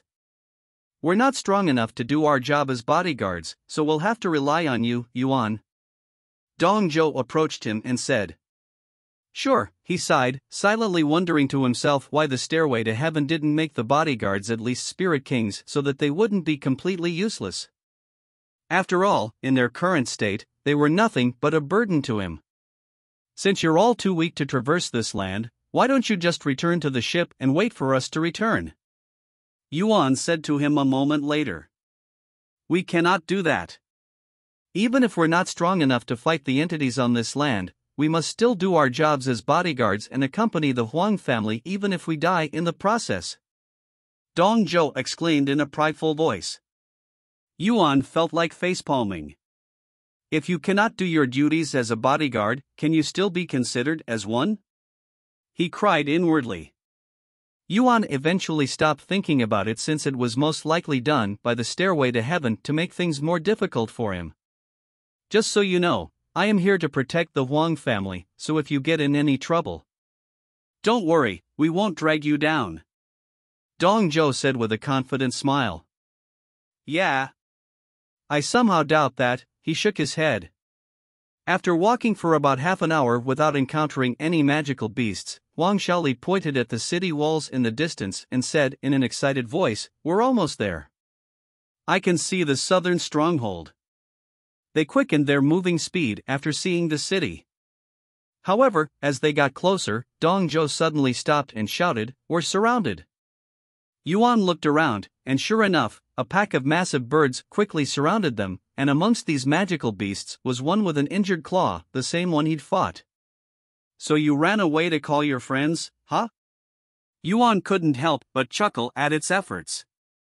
After a quick glance, he counted 9 of these birds, and they all emitted the aura of a spirit emperor. I won't be able to fight all of them at once and protect the Huang family at the same time with my ordinary techniques. I will have to use the God of War's astral arts, he sighed inwardly, feeling a little embarrassed to use his trump card so early on in the trial. Although he could kill these magical beasts even without the God of War's astral arts, he wouldn't be able to protect the Huang family, and his priority was to keep all of them alive for the bonus reward. After taking a deep breath, Yuan used the God of War's astral arts. The Huang family and the bodyguards were shocked speechless after witnessing the massive golden figure. As for the birds, they started making weird noises, almost as though they were panicking. Die! Not wanting to waste his soul strength too much, Yuan immediately attacked the birds with a 360 sword swing, killing all of them at once. However, the attack was so powerful that it created a powerful gust of wind that swept in all directions. In fact, the southern stronghold thought they were under attack when they saw the golden figure that looked massive even though they were quite far away from Yuan's location. Yuan quickly deactivated the technique after killing the magical beasts. "Hey, are you okay?" Huang Shaoli asked him in a worried voice after seeing his poor condition. "Yes, I am fine. That technique uses up a lot of soul strength, so I am a little tired mentally. Give me a few minutes to recover." "All right." They nodded. A few minutes later, once Yuan was feeling better, they continued their journey to the southern stronghold, unaware of the chaos that was occurring within the city due to Yuan's God of War's astral arts. After another hour of traveling, they arrived at the entrance of the city. "So that's a giant, huh?" Yuan was amazed when he saw the 2 giants guarding the entrance to the city, both of them being around 10 meters tall with a broad frame and incredible muscles that looked like they could crush an entire mountain. Besides their massive size, they looked just like humans. I guess it's true that their ancestors were originally normal humans. Yuan thought to himself as they approached these giants. And chapters for CO will be longer starting June. Also, check out Magic System in a parallel world while you wait for the next chapter.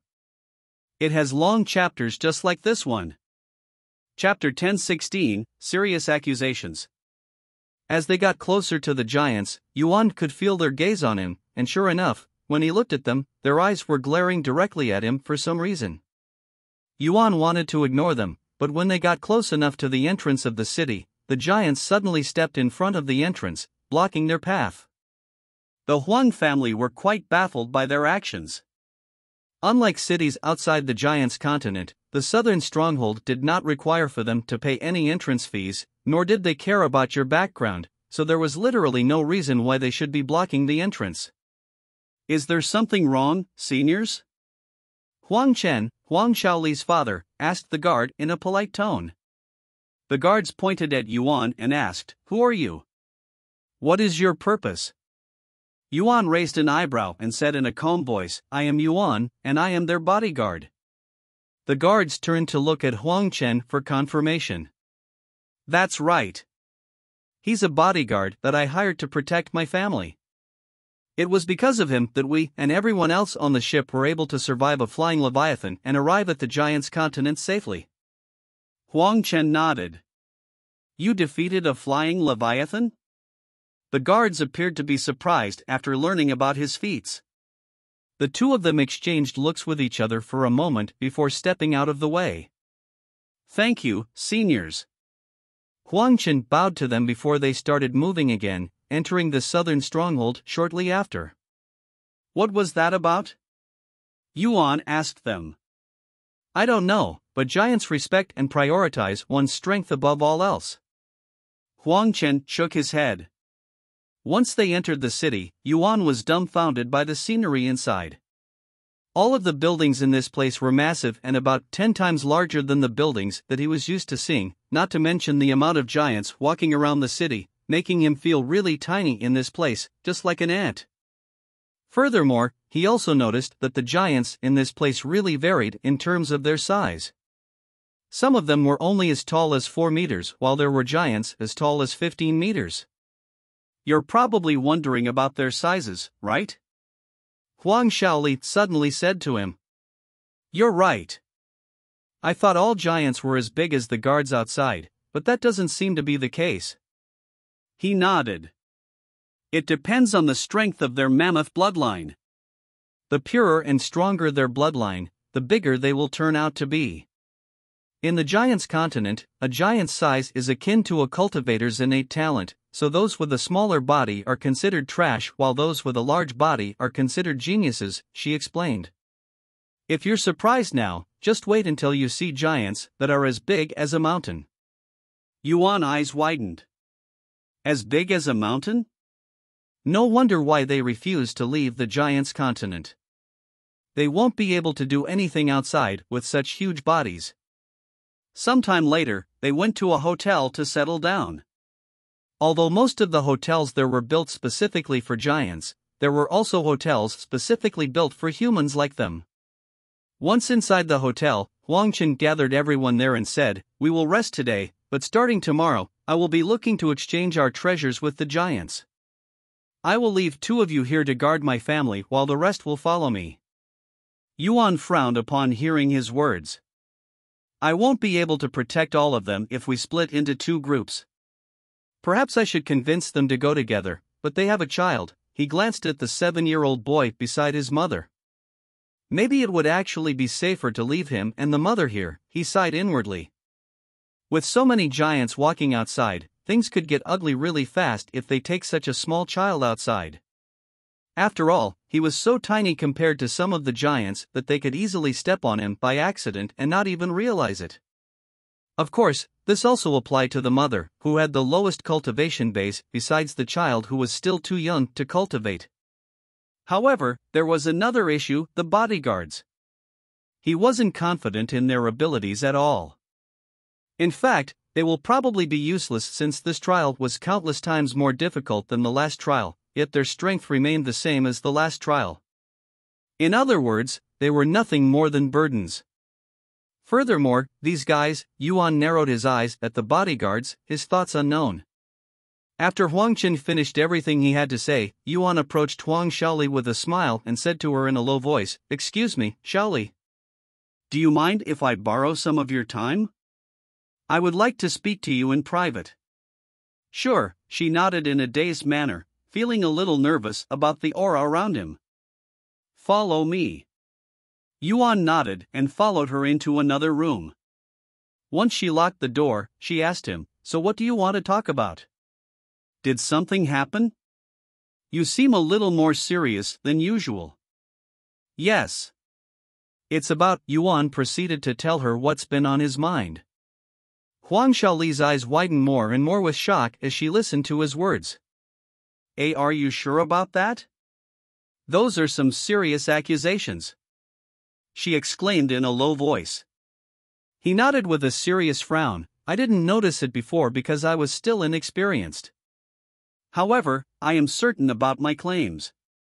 I don't mind dealing with it right now, but I can tell that you're doubtful, so I am going to prove it to you first." "How are you going to do that?" Yuan proceeded to tell her about his plans. Allfull.com. "Seriously? You want me to? Do you trust me?" Yuan suddenly asked her with a serious expression. "I risked my life to defend the ship and your Huang family. I wouldn't do anything to hurt you or your family, I promise." "Oh, of course I trust you." Huang Shaoli's face quickly flushed with redness when she recalled what she tried to do with him right before the flying leviathan's attack. A moment later, she took a deep breath and nodded with a serious expression. "All right, let's do it." "Thank you. You won't regret it, I promise." Yuan smiled. The 2 of them left the room after talking for several more minutes. "Is everything okay, Yuan?" Huang Chen approached him shortly after he left the room with Huang Shaoli. "Father, I need to speak with you."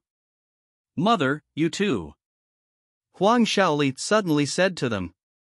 Huang Chen looked at them with raised eyebrows, but he didn't ask any questions and followed Huang Shaoli to another room.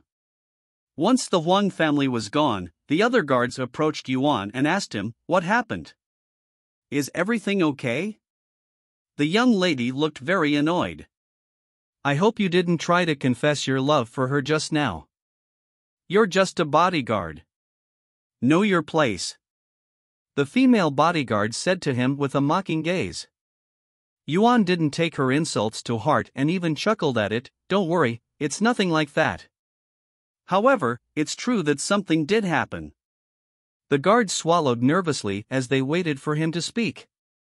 "I would tell you, but I think it would be for the best if the Huang family told you. It's their business, after all." He shrugged, not willingly to tell them anything. "Come on. Don't be like that." Shin Kai, who was the bulky bodyguard that guarded the Huang family's room with him while they were still sailing, said, "I don't want to lose my job, so I will have to refrain from it." "Whatever. Keep your stupid little secret." The other bodyguards shook their heads and stopped bothering him. Sometime later, the Huang family finished their little meeting and came out of the room, but Huang Chen and his wife looked really upset for some reason. This made the guards really nervous, and they all wondered inwardly about the issue. Huang Chen gathered the bodyguards again and said, "There will be some changes in our plans. I will start exchanging my treasures today, so I want 2 people to follow me." He looked at Yuan and his head bodyguard Dong Zhou. "Yuan and Dong Zhou, you'll be coming with me. Xiao Li, you'll also come with me. The rest of you will stay behind to protect my wife and son. Do not let anyone besides us enter this place no matter what."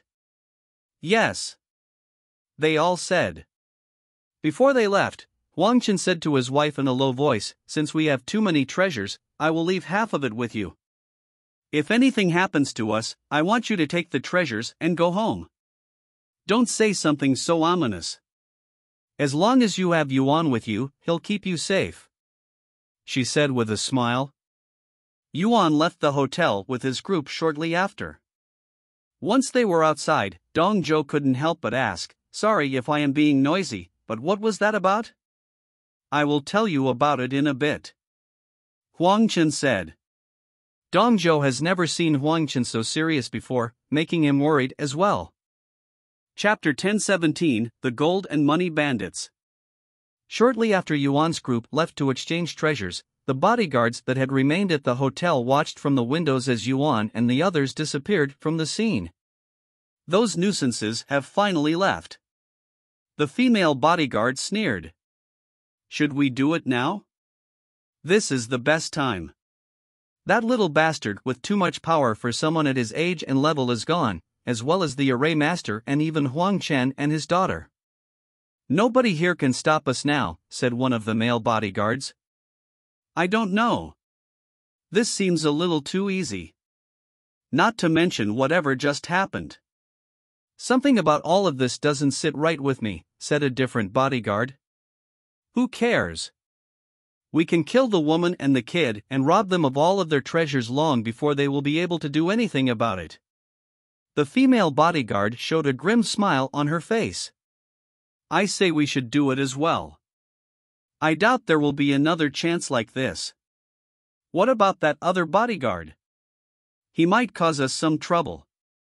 "I can handle him," said the female bodyguard with a suggestive expression on her face. In the end, these bodyguards decided to finally execute their plan by robbing the Huang family.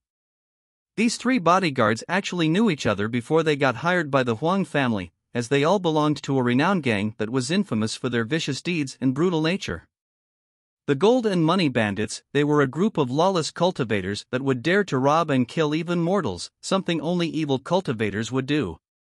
In fact, there were even more of these bandits at the bodyguard recruitment, but most of them had been disqualified and only these 3 had managed to pass.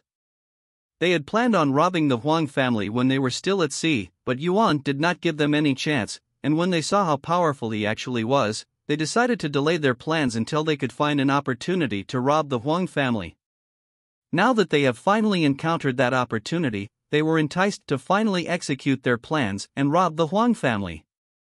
Meanwhile, a few minutes after they left the hotel, Huang Chen revealed the whole situation to Dong Zhou, who had been kept in the dark until now. What? Those bodyguards harbor ill intentions? Are you sure this is accurate information? Dong Zhou doubted this information, mostly because he didn't want to believe that he had accidentally recruited bandits to be their bodyguards, as he could be held responsible for this blunder. It's true. I wasn't certain at first, but after watching them for some time, I can say with certainty that they are bandits. Their bodies reeked of blood and their eyes are filled with greed. Do you remember when we were attacked in the ship? I believe they were working together since they all gave off the same aura. And Yuan wouldn't lie to us. He risked his life fighting the flying Leviathan, too. Huang Xiaoli backed him up. Dong Zhou frowned and said, if what you say is true, then isn't it incredibly dangerous and reckless to leave the madam and the young master alone with them? We're basically giving them to those bastards on a silver platter. If we didn't leave, they would not act. I also wanted to prove to all of you that they are not what they seem. Don't worry, I won't let them touch even a hair on the Huang family. What the hell can you do when you're here with us? This is madness. Dong Zhou exclaimed. I trust him. Huang Chen suddenly said. Are you serious, Master Huang? What if he's only doing this to mislead us? What if he's actually working with those bandits? Yuan smiled after hearing his words and said in a calm voice, do you really think I need to make such an elaborate plan just to rob the Huang family? Have you not seen what I am capable of? If I want to rob you guys, I wouldn't need to pretend to be a bodyguard and wait until you lower your guard, much less come all the way out here and risk my life fighting the flying Leviathan. If I truly wanted to rob you guys, I would have done so before we boarded the ship, and none of you would have been able to stop me. Dong Zhou swallowed nervously when he called how Yuan had killed multiple spirit emperors with a single strike. Sorry. I was just talking out of my ass just now, Dong Zhou sighed out loud. Yuan suddenly turned around and looked at the direction of the hotel. Let's return. They're finally moving, he said to them. Back at the hotel, the female bandit approached Xin Kai and started flirting with him. I have been wanting to speak with you for a while now, but I didn't get any chance. You know, I love men with muscles, and when I first saw you, I knew right away that I wanted you. You're the reason I even decided to become a bodyguard for the Huang family. Xin Kai swallowed nervously after hearing her words. Seriously? The female bandit was actually quite attractive, and Xin Kai had little to no experience when it comes to women, making him an easy target. Let's go elsewhere to talk, shall we? She winked at him. Sure, Xin Kai followed her to another room. Once the other two bandits saw this, they smiled and turned their focus to the room with the mother and wife. Let's go. The two of them quietly approached the room. Once they were close enough, one of them tried to open the door in a sneaky manner. When the bandit couldn't feel any resistance from the door, the smile on his face widened. Ready? Of course. The bandit immediately opened the door, and the two of them entered the room before closing it again. What are you two doing in here? I don't remember calling either of you. The mother said to them with a frown on her face. Don't worry, we'll leave you alone once we take all of your treasures and kill you, said one of the bandits. You what? The gold and money bandits, have you heard of us? The mother's eyes widened with shock after hearing that name. I see. So you became our bodyguards just to steal from us, huh? We should have been more diligent when recruiting bodyguards, but we were in a rush. Then you can only blame yourself. I would love to enjoy my time with you before killing you, but we're short on time, so I am just going to kill you. They retrieved their weapons. However, the mother managed to calm down, and she even smiled. What a pity. A pity indeed. One of the bandits suddenly rushed forward while swinging his dagger, but before he could reach the mother, he felt a burst of pain in his chest, forcing him to look down. What the fuck? He muttered in a dumbfounded voice when he saw that a hole had mysteriously appeared in his chest. Thud. The bandit fell to the floor and died before he could even realize what had happened to him. The other bandit stood there with a dazed look on his face as his eyes stared at his companion's lifeless body on the floor. Despite seeing everything that had just happened, he still couldn't comprehend the situation. The door behind him suddenly opened, and a figure calmly walked into the room. "Are you okay, Madam Huang?" Yuan asked her with a calm smile on his face. "Why you are?" How in heaven's name? The bandit was shocked when he saw Yuan standing right beside him. "Did you really think that I wouldn't notice the way you idiots looked at the Huang family? When you look at them, you only see money and profit, and it reminds me of a certain miserable couple." Yuan sneered in a cold voice. "Senior Huang. Xiao Li. What do you think? Is this enough proof?" he asked them, who were standing right behind the bandit with deep frowns on their faces. "Yes, this is more than enough proof. Thank you very much, Yuan. You have saved our family yet again," Huang Chen said. It was at this moment the female bandit and Qin Kai came out of their room after hearing the commotion. What is happening?" Qin Kai exclaimed with a shocked look on his face when he saw the incomprehensible situation. As for the female bandit, she was simply speechless. Chapter 10:18, I will accept your challenge. Huang Chen frowned when he saw the female bandit and Qin Kai. "Where the hell have you two been? My family was being attacked and you're screwing each other in another room? Why did I even hire you?" What? Attacked? By whom? Qin Kai was truly puzzled, as he was not part of the gold and money bandits. Furthermore, everything had happened so fast that he was still comprehending the situation. "Why don't you take a look for yourself?" Huang Shaoli pointed into the room with Yuan and the bandits. Qin Kai swallowed nervously and approached the room. His eyes widened with shock when he saw the scene inside. One of the bodyguards was dead with a hole in his chest and the other was frozen in place with a terrified expression on his face. "What is the meaning of this?" Qin Kai asked. "These two are bandits from the gold and money bandits. They became a bodyguard just to rob the Huang family." Yuan calmly explained the situation to him. "The gold and money bandits?"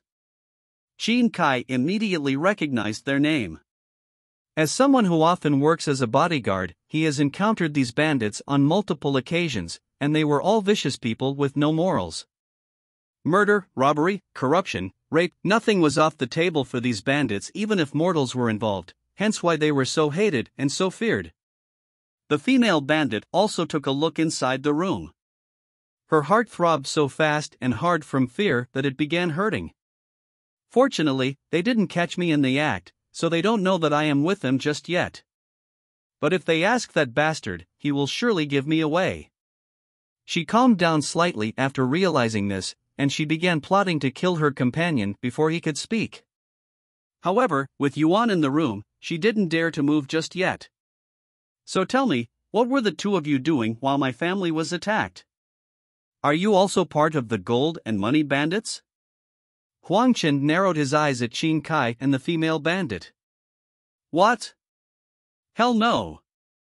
There's no way I am with those bastards." That's right. We were in the other room because I wanted to make love to him. I didn't know they were bandits. I swear," the female bandit said. The other bandit cursed inwardly after hearing her companion's words. "That fucking bitch. She's the whole reason we're in this mess. If she didn't make the suggestion to rob the Huang family, we wouldn't be here. And now she wants to act innocent while the two of us die?" After taking a deep breath, the male bandit exclaimed, "That bitch is lying. She's with us. She was the one who suggested we rob you guys, too." The female bandit gritted her teeth in anger, but she wasn't willing to give up just yet. "That's preposterous. He's only saying that because he's jealous I chose Qin Kai over him. He's been eyeing me since the beginning, too." "She's lying. Her real name is Zhou Nuiying, and she has a high position within the gold and money bandits. The reason she went to make love with Qin Kai was so that she could distract him while we robbed the Huang family. Is that so? What do you have to say to these accusations, Zhou Nuiying? Huang Chen glared at her with killing intent within his gaze. Zhou Nuiying swallowed nervously. She knew that she was done for and that there was no way for her to talk herself out of this situation. Therefore, she decided to escape. Watch out! He's going to attack! Zhou Nuiying suddenly shouted while pointing at her companion. Everyone there subconsciously turned to look. This is my chance! Zhou Nuiying suddenly retrieved 2 smoke bombs and smashed them on the floor, instantly filling the room with smoke that also contained some kind of material that weakened the spiritual energy in the area and even blocked Yuan's divine sense. She proceeded to rush towards the window, but since the entire place was filled with smoke, she could only rely on her memories. Once she could feel the window, she smashed right through it with her body and escaped the hotel. Yuan wanted to chase after her, but he didn't want to leave the Huang family behind, and he had to make sure the other bandit didn't try to do anything funny. Is everyone okay? Huang Xiaoli's voice resounded shortly after. Yes, I am okay. Me too. Everyone there confirmed their safety. Once the smoke finally cleared, Yuan asked, "What should we do with him?" I can kill him here if you want. I want all of his information before we kill him. Dong Zhou, make him talk. Yes. Dong Zhou proceeded to drag the bandit to another room, where he would torture the bandit for all of his information. Meanwhile, Huang Qin went to speak with the hotel managers to let them know of the situation. The servants in the hotel cleaned up the mess and the corpse without much trouble. Once everything was done, Huang Qin thanked Yuan for his efforts. Thank you, Yuan. If it hadn't been for your sharp eyes, our Huang family would have ended in a tragedy. I will definitely reward you handsomely at the end of our trip. Yuan shook his head and said with a smile, I am only doing my job as a bodyguard. What should we do about the one who ran away? Dong Zhou asked. I don't want to waste time and resources looking for her in this vast place. She could be anywhere by now. However, if we run into her again, immediately kill her. Huang Chen said. Yes. What should we do now? We're down to 3 bodyguards, Madame Huang asked sometime later. Dong Zhou and Qin Kai can stay here and protect you here. Since we have taken care of the bandit situation, I doubt anyone else would try to attack you guys. The one who escaped won't dare to return, either. I can protect Senior Huang by myself when he goes outside. Yuan said. I will also pay the hotel extra for their security service. Huang Chen said. What about me? I also want to go with you guys. Huang Xiaoli suddenly asked. Only if you promise to not cause any trouble. What? Since when have I caused any troubles? Always. Huang Chen smiled. Sometime later, Huang Xiaoli approached Yuan and asked him, Want to look around the city with me? I have already asked my father for permission. He turned to look at Huang Chen, who nodded his head with a bittersweet smile on his face. All right, let's look around. Please take care of my daughter, Yuan. Huang Chen said to him before they left the hotel and started wandering the city. What do you think about the Giant's continent so far? Huang Xiaoli asked him as they looked around. It's very unique, that's for sure. He said. Not just the environment, but even the people are vastly different from each other. Honestly, it feels like I am in a dream. Huang Xiaoli chuckled and spoke, That's what I felt during my first visit to this place. However, while it's nice to visit this place, I wouldn't want to live here for too long. It's simply too dangerous for human cultivators, and only powerful cultivators would dare to wander outside the cities. Sometime later, the two of them stopped when they noticed a group of giants surrounding what appeared to be a massive platform. What are they doing? Yuan asked when he saw this. Ah, there must be a match going on right now, she said. A match? In the middle of the city? Yes. One thing you should know about giants is that they love to fight, so there are platforms placed all around the city. Yuan suddenly recalled the ancestral dragon temple in the ancient dragon city. The two of them approached the crowd to get a closer look at the match. Once they were close enough, they could see two giants fighting each other with their bare fists. No weapon or armor could be seen. The two giants threw fists at each other like their lives depended on it, and every time their fist struck its target, a weak ripple would sweep the place.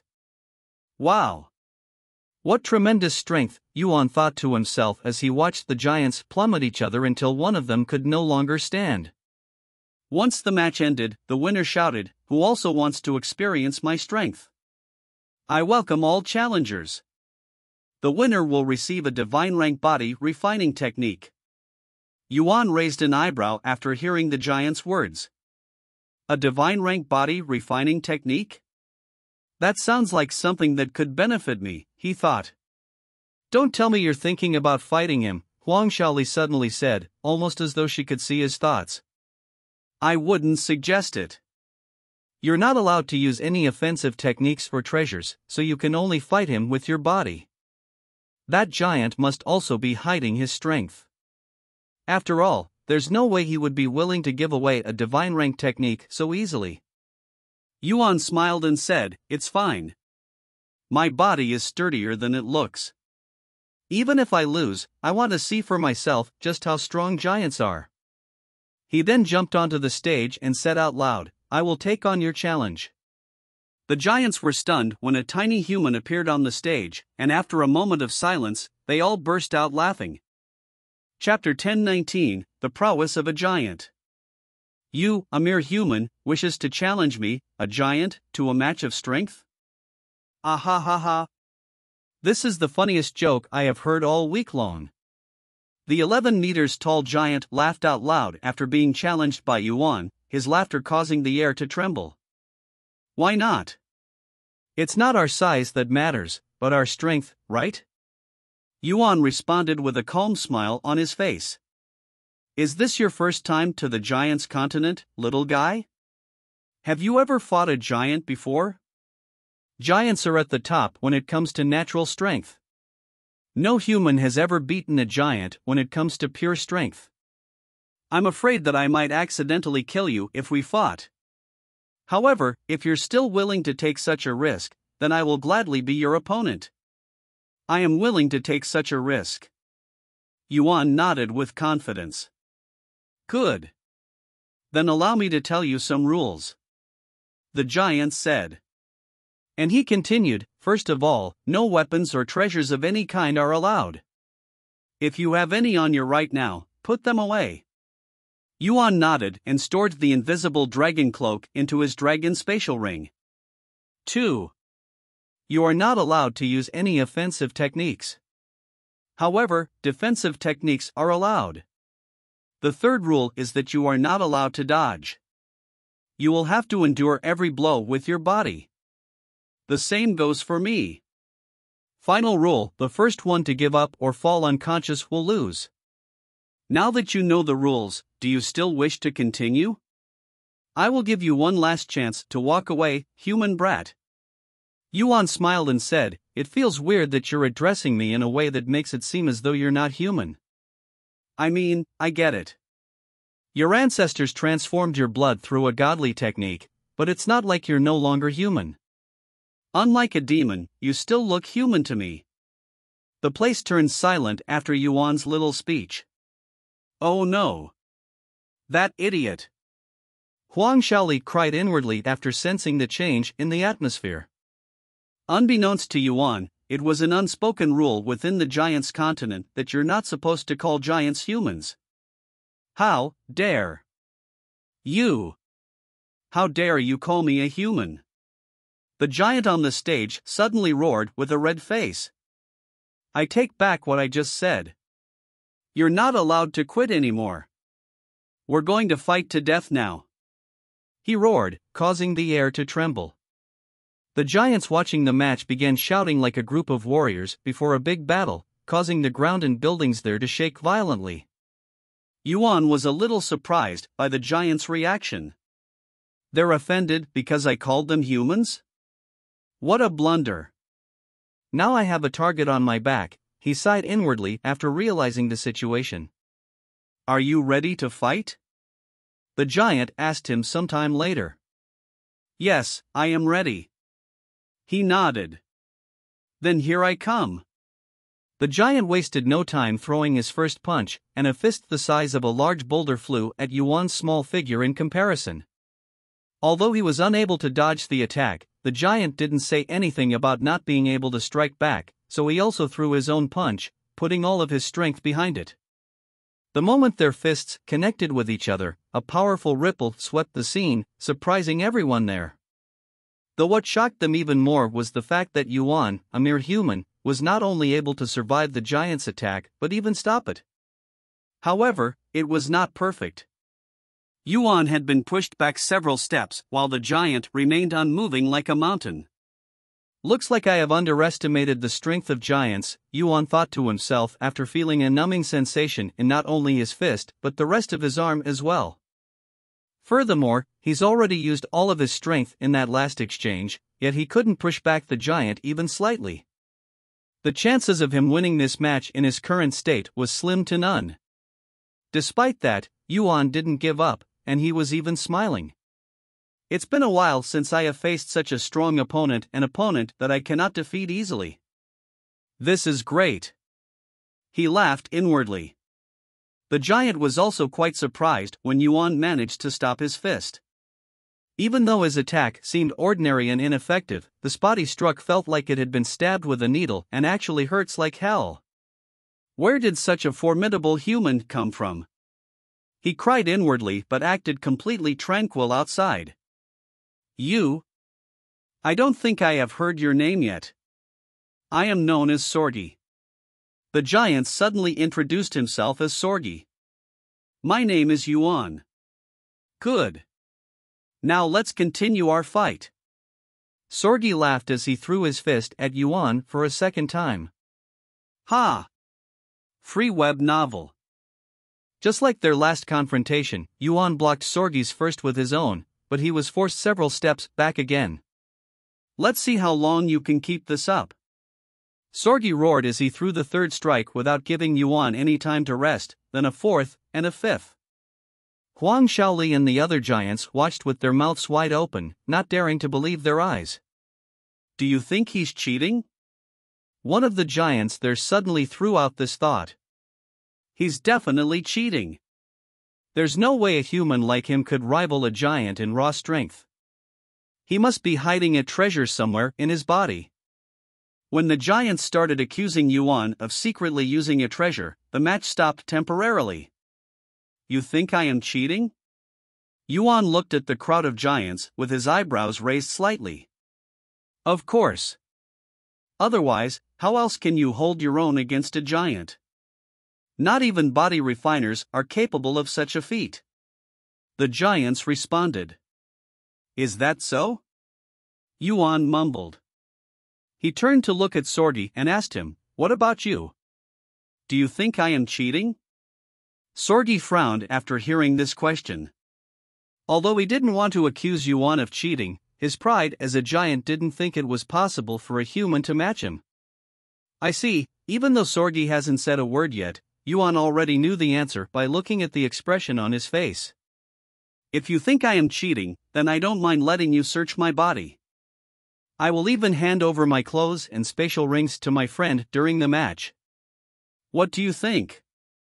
He suggested. There's no need to search your body. Sorgi responded after a moment of silence.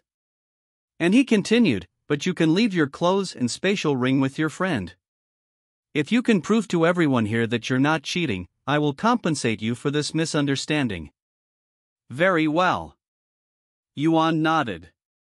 He proceeded to remove his clothes until he was wearing nothing but his underwear, revealing to everyone there his sweaty but refined body.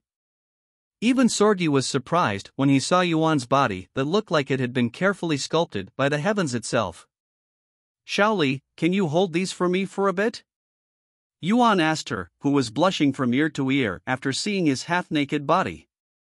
After handing Huang Shaoli his clothes and spatial rings, Yuan returned to the stage with only his underwear. I am ready, he said with a cold expression on his face. Sorgi swallowed nervously, and he could feel an uneasy feeling welling up inside his guts. The two of them continued to throw fists at each other shortly after. This is. He's gotten even stronger than before. How is this possible? Sorgi was shocked inwardly after sensing the immense force behind Yuan's first strike after the brief break. However, that was not the end of his shock, as Sorgi could feel Yuan's attacks continuously growing stronger with every strike. As time passed and the number of strikes they threw at each other increased, Yuan's eyes started turning golden, and his body began emanating an unfathomable aura that made it seem as though an unparalleled entity had descended from the heavens. Soon even, Yuan's body was enveloped by a golden aura that made him feel invincible, like he was an unrivaled god. When Sorgi and the spectators saw this, they all subconsciously swallowed nervously. What kind of technique is he using? I have a really bad feeling about this. Sorgi cried inwardly as he stared at Yuan's shimmering figure. Chapter 1020, Golden Mountain Body Refinement. I don't know what kind of trick you're using, but you won't be able to defeat me. Sorgi roared as he used his own body refining technique, increasing his prowess by many folds, and his body began pulsating with energy so powerful it became visible to one's eyes. However, Yuan remained calm, his gaze as tranquil as a still lake. Hi-ya!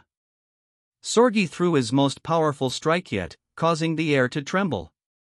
Ha! Yuan also threw his own fist, his aura skyrocketing right before it collided with Sorgi's fist. Boom! The entire city shook as a massive ripple swept the city, and one of them flew off the stage and into many buildings before stopping. The giants were shocked and speechless after seeing the results. As Sorgi lost to a human. One of them exclaimed, his eyes filled with disbelief. Impossible! What happened just now? How can a mere human have such prowess with such a tiny body? This doesn't make any sense. After sending Sorgi flying off the stage, Yuan closed his eyes and took a deep breath, and he could feel the invincible feeling in his body quickly dissipating. He looked at his hands with a wondering gaze. Just on Earth was that strength? I experienced it during my fight with Li Jinsi before. If only I can control this power, he sighed inwardly. Sometime later, Sorgi returned to the stage with a blooded arm.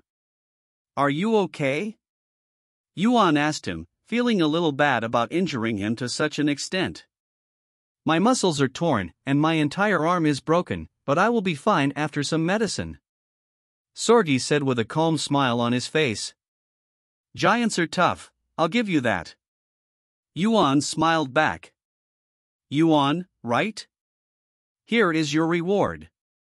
Sorgi handed him a scroll with his other hand. Thank you. After accepting the scroll, Yuan immediately opened it and memorized the content. Relax, I wouldn't scam you with a fake technique before so many people. Sorgi misunderstood his actions. By the way, there will be a major tournament next month that is held by the royal family.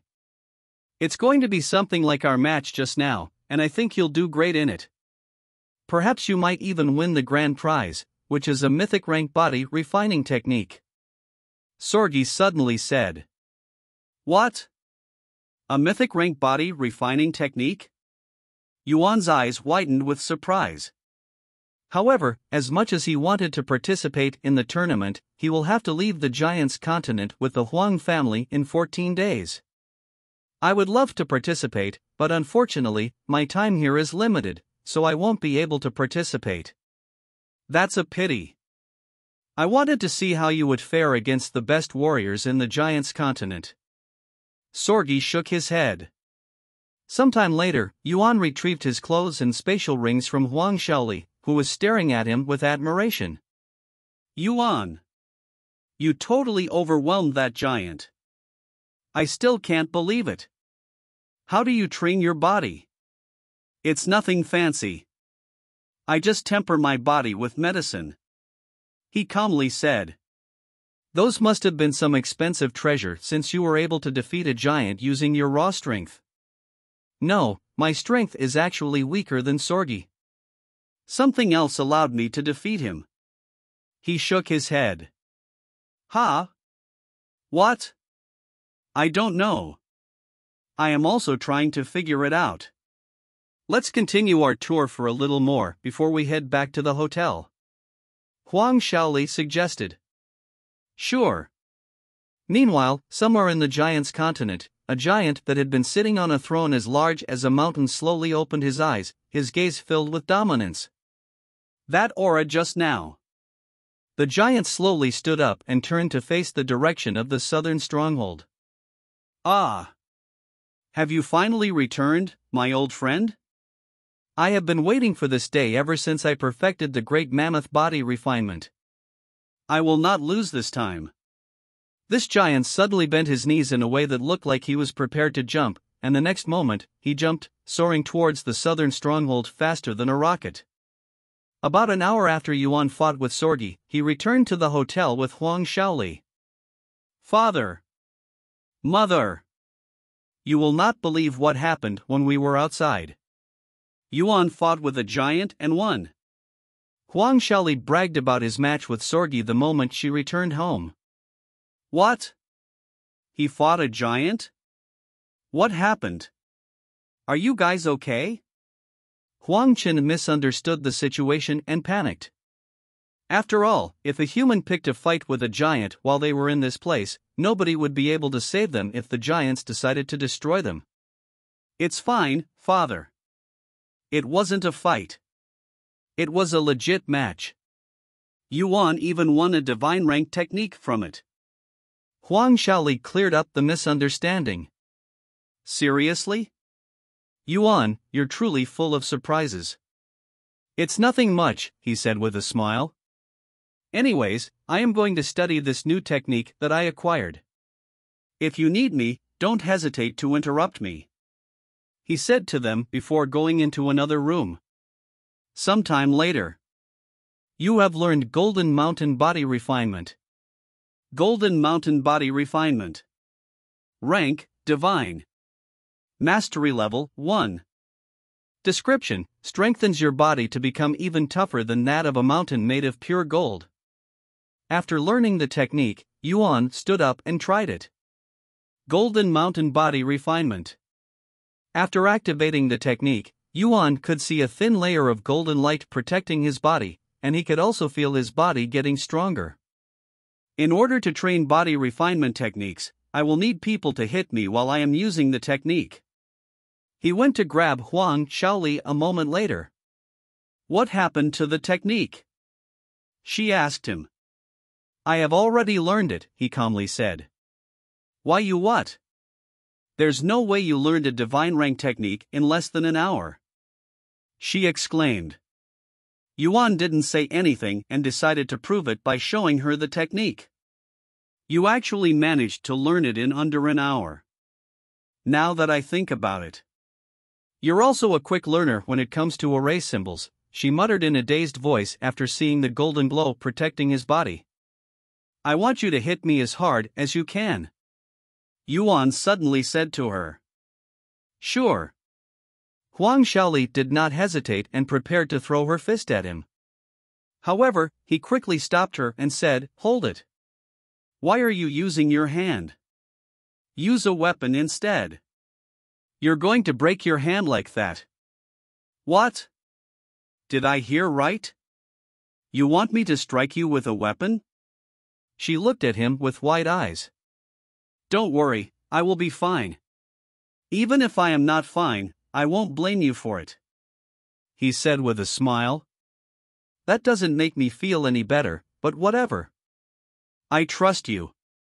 Huang Shaoli proceeded to retrieve a heaven-grade sword and slashed it at Yuan with all of her cultivation behind it. Ding! The sword bounced off Yuan's body the moment it touched the golden layer.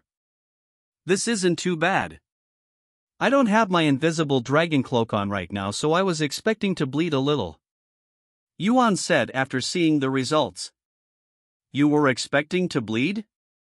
Huang Shaoli's jaw dropped a little after hearing such words. Looks like I will need something stronger if I want to cultivate this technique properly. I should pick a fight with another giant and use them to train this technique. Yuan said with a weird smile on his face. I won't say anything as long as it's a match and you're not actually picking a fight, Huang Shaoli said. Anyways, let's. Boom! The entire building suddenly shook violently. An earthquake? Huang Shaoli looked around with a raised eyebrow. No, this isn't caused by an earthquake. It's too unnatural, Yuan said. Everyone in the hotel proceeded to look outside the window, and to their absolute shock, a giant that size of an actual mountain had suddenly appeared outside the city. Holy shit, Yuan muttered in a dumbfounded voice when he saw the size of this giant. If he stood before this giant, he would figuratively and literally be like an ant. What are they doing? Huang Shaoli pointed at the giants in the street, as they had all suddenly dropped to their knees and kowtowed towards the giant outside the city.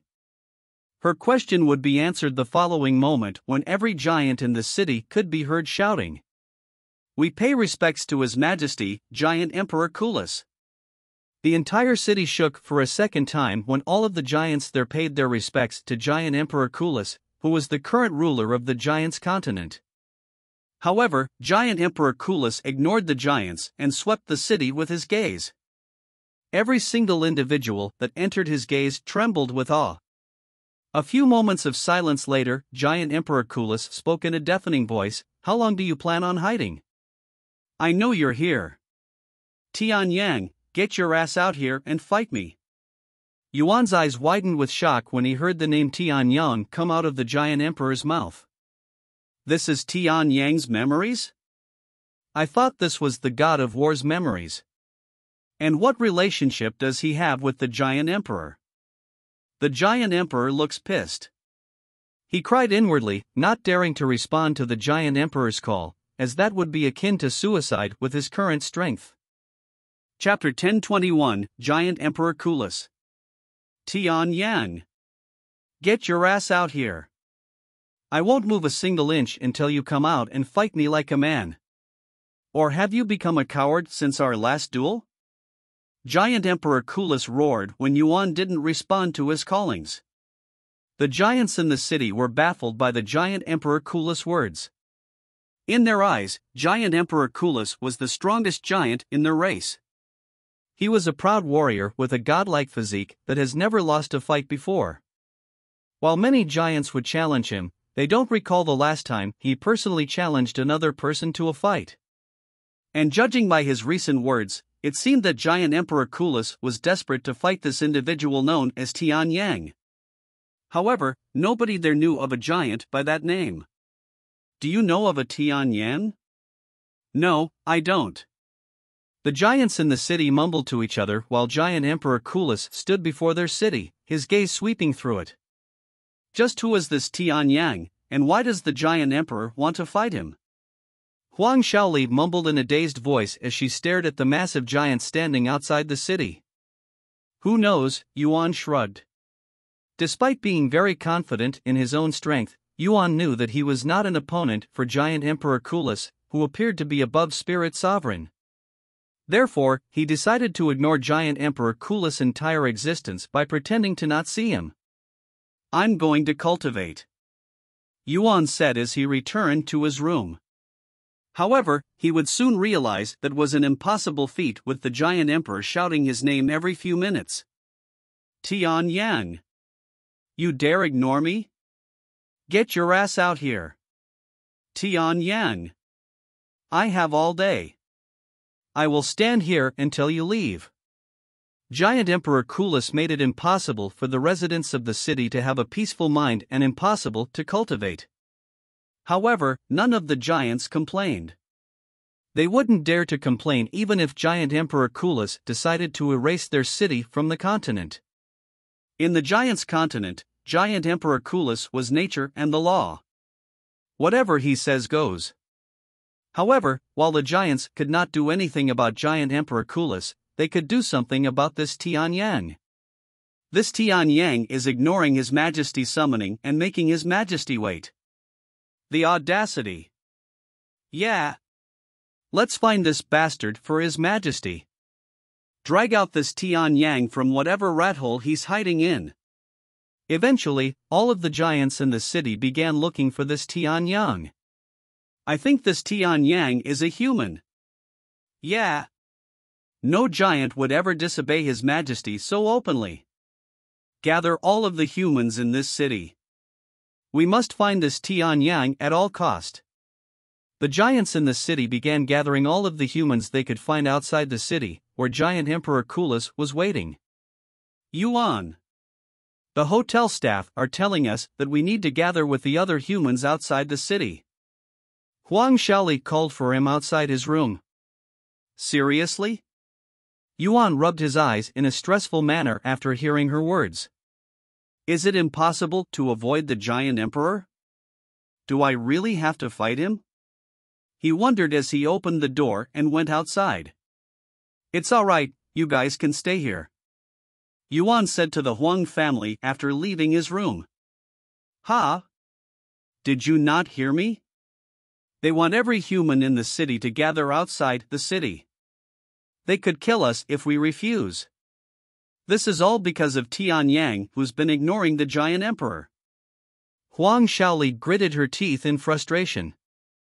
I'm telling you that it's fine. Nothing will happen. Because I am Tian Yang.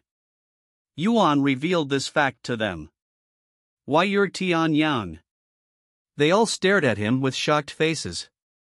Well, I am Yuan, but I am also Tian Yang. It's a nickname, he said with a bittersweet smile. Isn't this your first time to the Giants continent? Why would you know the Giant Emperor if that was the case? And why are you avoiding him? Huang Chen frowned, becoming suspicious of Yuan's identity. This is really my first time coming to the Giants continent. As for the Giant Emperor, I met him outside the Giants continent. And the reason I am avoiding him is because I don't want to fight him. Yuan shrugged, making up all sorts of excuses. Pada ovl. Anyways, since they're going through this much trouble to bring me out, I will go have a chat with the Giant Emperor. Yuan. Whatever you do, do not offend the Giant Emperor. He is literally heaven to the giants. You don't want to offend someone like him, especially not in his territory. Huang Shaoli warned him. I won't, Yuan said before flying out of the window and towards the giant outside the city. When Giant Emperor Coolus saw Yuan flying towards him, he started laughing out loud. There you are, Tian Yang. Did you not hear me calling for you? Why were you hiding from me? Did you not want to fight me? The giants in the city stopped their movements after hearing Giant Emperor Coolus' words, and they all silently spectated the situation. I'm here on private business, so of course I don't want to fight you. I don't want to attract too much attention, after all, Yuan said. Ha ha ha. That's a load of bullshit. If you didn't want to fight me, why would you use that technique? You're clearly provoking me. Technique? What technique? Yuan raised his eyebrows. Still acting dumb? Or do you believe that I had forgotten about it? Too bad for you, I have never forgotten about that golden aura of yours since our last fight. I came here the moment I sensed it, Giant Emperor Coolus said. Yuan's eyes widened with surprise after hearing the true purpose of Giant Emperor Coolus' visit. He came here because he sensed my golden aura? Does he know something about it? If he does, I must ask him. This is the first time that someone besides Tian Yang knew something about his golden aura, and this could be his opportunity to learn something about it. Since you seem to know so much about the golden aura, why don't you tell me everything you know about it? If you do, I will fight you. Giant Emperor Coolus did not immediately respond to him. After a moment of silence, he spoke. I didn't notice it at first due to my excitement, but what happened to your cultivation base? Why are you so pitifully weak? I wouldn't enjoy beating you in your current state. Yuan pondered for a moment before speaking. I was injured not long ago, and that affected my cultivation. Giant Emperor Coolus narrowed his eyes at Yuan. Forget it then. I don't want to fight you in your current state. Come back when you're stronger. And without saying anything else, Giant Emperor Coolus turned around and walked away, leaving Yuan utterly speechless. This fucker. How can he leave things like this? He came here so suddenly and even caused such a commotion. Is the stairway to heaven trying to tease me? However, Giant Emperor Coolus stopped after taking a few steps. He turned around and looked at Yuan. My family is hosting a tournament next month. If you win it, I will tell you everything I know about the golden aura. See you there. After saying such words, Giant Emperor Coolus leaped into the sky and disappeared into the horizon. The tournament? Unless it's going to happen in the next trial, I will most likely have to wait until I ascend to the fourth heaven, he sighed inwardly. Yuan returned to the Huang family shortly after. Are you okay? What happened? Why did the Giant Emperor leave so suddenly? It's nothing much. He wants me to participate in the tournament next month, the one Sorgi talked about. However, that isn't possible since I will be leaving this place with your family before it can happen. Huang Shaoli immediately began pondering. After a moment of silence, she turned to look at her father and spoke, Father, I have a request. I think I have an idea about what you're going to ask me, but ask away anyway. Let's stay in the Giants' continent for a little longer. We can leave after the tournament. I really want to see Yuan fighting against the other giants, especially after what I witnessed today. It's going to be amazing. Huang Chen sighed after hearing his daughter's request. He turned to look at Yuan and asked him a moment later, What do you think? Do you want to participate in this tournament? Since the Giant Emperor is expecting your presence there, I cannot be the reason why you miss it. Yuan nodded. I would like to participate in the tournament. Then it's settled. We'll stay here for a couple more weeks. Huang Chen declared. Thank you, Senior Huang. Yuan said to him. There's no need to thank me. You saved my family's lives more than once, after all. And I also want to see how you will fare against the strongest giants in the continent. However, since the location of the tournament is a little far away, we will need to start making our way there right now if we want to make it there in time for the tournament. As for my business, it can wait until we reach the capital. I will have a higher chance of acquiring more valuable treasures over there than here. Huang Chen said. Chapter 1022, Tournament of Strength. What about the ship? It will leave with or without us in 14 days, right? Yuan asked. Yes, but it will return in 7 days for another 14 days. If we miss that, we can wait for the next one. It's really not that big of a deal. Most people that come to this continent tend to stay here for over a month, too. Huang Chen said. All right. The Huang family quickly packed their stuff and checked out of the hotel. When they left the hotel, everyone in the street would stop whatever they were doing to stare at Yuan. However, nobody there dared to approach him. Is that him? The human that His Majesty had challenged? Yes, that's him. Where do you think he's going?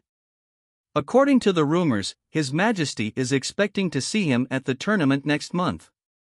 What? A human participating in the Tournament of Strength? That's ridiculous. Who knows? A human recognized by His Majesty isn't someone we should look down upon. Sometime later, Yuan's group stopped by a large building. Since we're going to be traveling a long distance, we'll need to rent a carriage and hire a driver. Huang Chen said. I can pay for it since I'm the reason we're making the journey. Yuan said. It's fine. I got it. Huang Chen smiled at him. Half an hour later, Huang Chen returned to them and said, they're preparing the carriage and our driver. They should be ready in an hour. Until then, let's go get something to eat. Sure. They walked around until they could find a restaurant that was operated by a human, as the restaurants for giants were simply too big for them. Huang Shaoli remembered Yuan's monstrous eating habits and ordered a full table of food just for him. As they began eating, giants would gather outside the restaurant and peek inside, all of them seemingly there to look at Yuan. That's Tian Yang? What's so special about him? I don't know. Hey! I recognize him. He fought with Sorgi earlier today and won. What? Sorgi? Seriously? He's one of the strongest warriors in this city. So what if he beat Sorgi? Compared to the warriors that will be attending the tournament of strength, Sorgi is no different than an ant. He didn't just beat Sorgi. He overwhelmed Sorgi, even breaking his arm. Although it was even at first, he suddenly used a mysterious power that still sends shivers down my spine when I recall it. Yuan ignored the giants watching them from outside like they were part of some kind of exhibit. However, the Huang family was quite nervous from all of the staring. After eating, Yuan and the Huang family made their way to the gathering point, where a large carriage made for giants was already prepared for them. That's going to be dragging the carriage? Yuan was expecting horses, but he got something entirely different. Yes, that's a green earth dragon. They may have the word dragon in their name, but they're really just large lizards. Horses aren't used here because they're too weak for giants. Huang Shaoli explained. Are you guys ready? The driver, a 7-meter-tall male giant, asked them. Yes, we're ready. Huang Chen nodded. The giant nodded back and commanded the green earth dragon to move, dragging the carriage away from the southern stronghold and towards Colossal Mammoth City. How much do you guys know about the tournament? Yuan asked the Huang family as they moved. Not much, except that it's the biggest event in the entire continent that only occurs every 100 years. Huang Chen said. I believe it's called the Tournament of Strength. The strongest warriors from around the world will participate in it. The winners will not only receive a powerful technique but also the title of Colossal, something that can only be held by the strongest person in the continent. If you win this tournament, you can expect unimaginable wealth and fame within the Giants continent.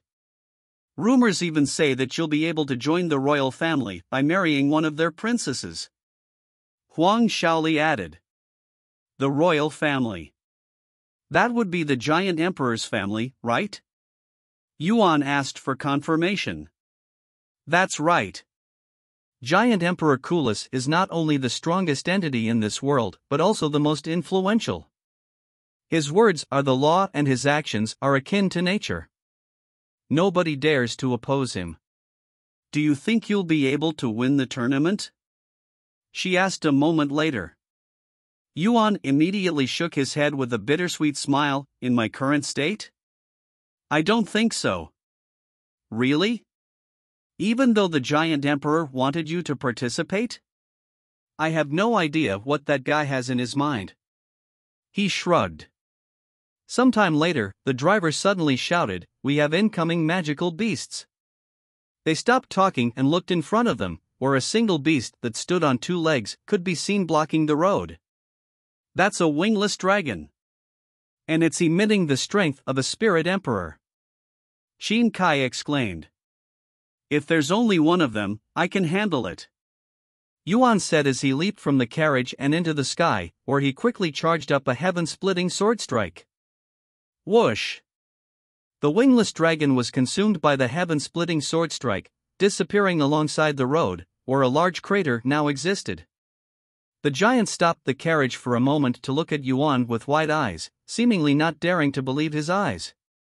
Once Yuan returned to the carriage, the giant continued to drive the carriage. Wow! That was amazing! Huang Shaoli exclaimed. If only you could use spiritual attacks at the tournament, you would definitely win. If only, he smiled. If I want to win the tournament, I will need to temper my body even more. If only I could use the golden aura at will. Since I cannot do that, I will need to think of another way to increase my chances of winning. After pondering for some time, Yuan recalled the nameless technique being trained by Li Jinsi. Perhaps I can use that temporarily, he thought inwardly. Chapter 1023, Unbearable Pain. Yuan closed his eyes and began reciting the nameless technique inside his head. About an hour later, the Huang family could see a red aura emanating from Yuan's body, and he gave off the feeling of a wild beast who thirsted for blood. Why Yuan? Are you okay? Huang Shaoli asked him in a nervous voice, as the pressure coming from him was quite overwhelming. He opened his eyes and nodded with a calm expression, "Don't worry, I am fine. It's just a new technique that I recently learned." Meanwhile, in the spectators' room, Li Jinsi stared at Yuan and his red aura with wide eyes. "That red aura looks very familiar," Shu Liuxiang mumbled out loud when she saw it. "It's my technique," Li Jinsi said. "Ha? You taught it to him? When?" "When he started training me." "If he understood my technique, then he would be able to train me better. I didn't think he would want to learn something like that because he said that it wasn't created for humans, not that I am complaining. Since I gave him the technique, I don't mind if he uses it as well." "A technique not created for humans? Can you use it for me? I would like to see it," Feng Yuxiang suddenly asked. "Sure." Li Jinsi nodded. She proceeded to activate her nameless technique, showing off her red aura that looked just like the one surrounding Yuan at this moment. "I see. The young master is right. This technique does give off a beastly vibe, and it's a fairly strong one." "Is it a divine rank technique?" Li Jinsi nodded. "My family always thought it was only a heaven rank technique for some reason. It wasn't until she learned the technique in cultivation online that she found out the technique was actually a divine rank technique and not a mere heaven rank technique." "Do you know what kind of beast this technique was created for?" Li Jinsi asked. Feng Yuxiang narrowed her eyes and pondered for a moment before speaking. "I have a feeling that I have encountered that kind of aura before, but I cannot remember when or where." "Sorry. It's fine." Li Jinsi shook her head. "Do you know the origin of the technique?" Feng Yuxiang then asked. "I do not. It's been with my family since ancient times." "Your surname is Li, right?" "If I recall correctly, there is a well-known family with that surname in the third heaven, and they're all beast tamers that utilize the power of beasts."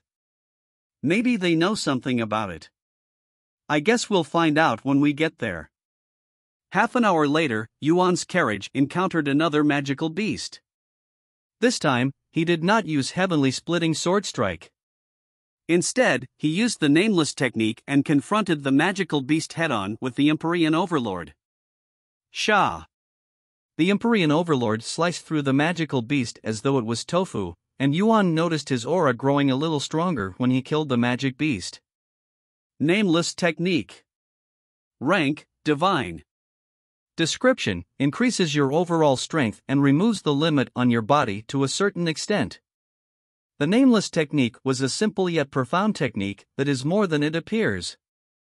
Yuan looked at the red aura that covered his body after killing the magical beast, feeling an overwhelming sense of strength.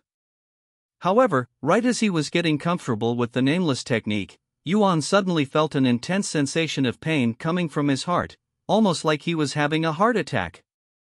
He immediately knelt on the ground and clenched his chest. "Arg!" he screamed out loud. The pain coming from his heart was many times stronger than his worst body tempering session, and it felt like his heart was being torn apart. "Yuan? Are you okay?" The Huang family was shocked when they saw this. However, Yuan did not hear them speaking at all, as a deafening voice was resounding inside his head at this moment. "How dare you use another aura when you already have heaven's supremacy?" This deep voice sounded very familiar to Yuan, but he does not recall where he had heard it, not that he was in the condition to ponder. The Huang family then watched as a golden aura began emanating from Yuan's body, quickly consuming the red aura. Eventually, the red aura was completely replaced with the golden aura. The pain stopped shortly after, and Yuan was finally able to take a deep breath. What the hell happened just now? What was that voice? He cried inwardly, his body soaked in cold sweat as the painful sensation still lingered in his body. Yuan! Huang Shaoli jumped off the carriage and rushed over to see his condition. Your face is so pale. What happened to you? She was shocked when she saw his ghastly complexion. I think I experienced some kind of backlash. I should be fine after some rest, he said. Huang Shaoli supported Yuan with her shoulder until they returned to the carriage. Here, eat this spirit-replenishing pill. It should help you. Huang Chen handed him a pill that restored his spiritual energy. Even though he barely used his spiritual energy, Yuan still consumed the pill, and he could feel a burst of refreshing energy spreading throughout his entire body. While he rested, Yuan tried to recall where he had heard that voice before. That's right. I remember now. I heard that voice during one of my dreams. He finally recalled. However, that only made this situation even more puzzling. Why did I hear that voice just now? It mentioned heaven's supremacy. Is that the name of that mysterious aura? He wondered inwardly as the carriage continued moving. The voice sounded angry when I used the nameless technique. Almost like it has its own consciousness, but how is that possible? Yuan pondered and pondered, but he was unable to understand with this tiny amount of information. Should I use the nameless technique again to see if it will happen again? He wondered inwardly, yet he was hesitant to do so, mostly because he didn't want to experience that unbearable pain again. Chapter 1024, Soul Strength. No, I shouldn't use the nameless technique again, at least not now. We'll need to settle down somewhere before I try again. Yuan thought to himself. After all, if he tried using the nameless technique and loses consciousness due to the backlash, he wouldn't be able to protect the Huang family and fail the stairway to heaven. Fortunately for Yuan, his headache vanished half an hour later, and his pale complexion was also restored back to normal. You shouldn't use that technique again. I think there might be something wrong with it. Huang Shaoli warned him. All right, he nodded with a bitter smile. As they continued their journey to Colossal Mammoth City, Yuan would protect the carriage from all sorts of magical beasts, with most of them having the strength of a spirit emperor. These trials are getting too ridiculous too quickly. I am only trying to ascend to the third heaven and I am already forced to fight spirit emperors. At this rate, I will have to fight immortals if I wish to ascend to the fourth heaven. Yuan sighed inwardly. How are you feeling, Yuan? I'm sorry you have to endure all of this all by yourself. I would love to help, but I am simply powerless in this place. Huang Shaoli felt a little guilty when she saw how Yuan was dealing with all of their threats all by himself. Don't worry about me. I am the reason we're making this unnecessary trip in the first place, so it's only reasonable for me to bear the responsibility and protect all of you. By the way, how far are we from our destination? He turned to ask the driver. At the pace we're moving, we should arrive in 20 days. 20 days, huh? Yuan didn't say anything else and closed his eyes to cultivate. For the next 4 days, Yuan would do nothing but protect their carriage from magical beasts. At the end of the 4th day, the driver said to them, "There's a city up ahead. If you wish to take any breaks, now would be the time.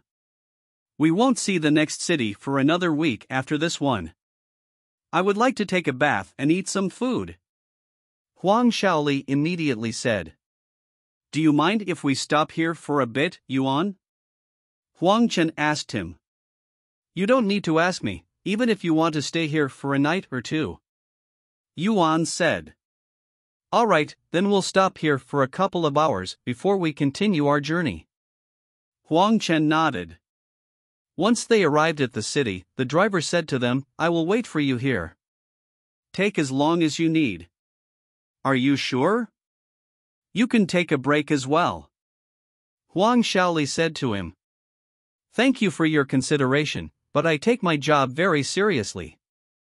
I won't leave this carriage until I bring all of you to Colossal Mammoth City. I understand. Sometime later, the Huang family rented a hotel room for one day, allowing everyone to enjoy a hot bath. Ah! That felt great. Huang Shaoli exclaimed in a satisfied voice after coming out of the bathroom with a towel wrapped around her body, her hair still dripping wet. Huang Chen frowned when he saw her appearance, and he said, "You're not at home. Mind your appearance." Oh, right. Huang Shaoli quickly went back into the bathroom to dry her hair and wear clothes. After leaving the hotel, they went to a nearby restaurant and ate until all of their stomachs were bloated. They returned to the driver waiting outside the city afterward, continuing their journey for another 7 days. The magical beasts they encountered during these 7 days were stronger than the previous encounters. The magical beasts are getting stronger as we get closer to the Colossal Mammoth City, but my strength isn't increasing. Unless I consume a monster core or a demon core, I won't be able to suddenly increase my strength to pass the trial like last time. On their 5th day to their second checkpoint, the carriage came to a complete halt when a magical beast that stood on 2 legs with a pair of closed wings behind its back blocked their path. That's a mountain dragon. The driver appeared to be terrified of this magical beast. Just as the name sounds, this magical beast was like a small mountain that blocked their path. I will need to use the God of War's astral arts if I want to deal with this beast, Yuan sighed inwardly after sensing the overwhelming aura coming from the magical beast. I will be right back, Yuan said to the Huang family as he flew into the air and used God of War's astral arts. What in coolest name is that? The giant cried out loud when he saw the massive figure that appeared out of the blue in the sky. Then he watched as the golden armored figure flattened the mountain dragon with a single strike, causing the entire world to tremble as well. It wasn't just the driver. Even the green earth dragon pulling their carriage was shocked by what it had just witnessed. It has seen many things throughout its life as a carriage puller, but it has never met a human with such prowess before.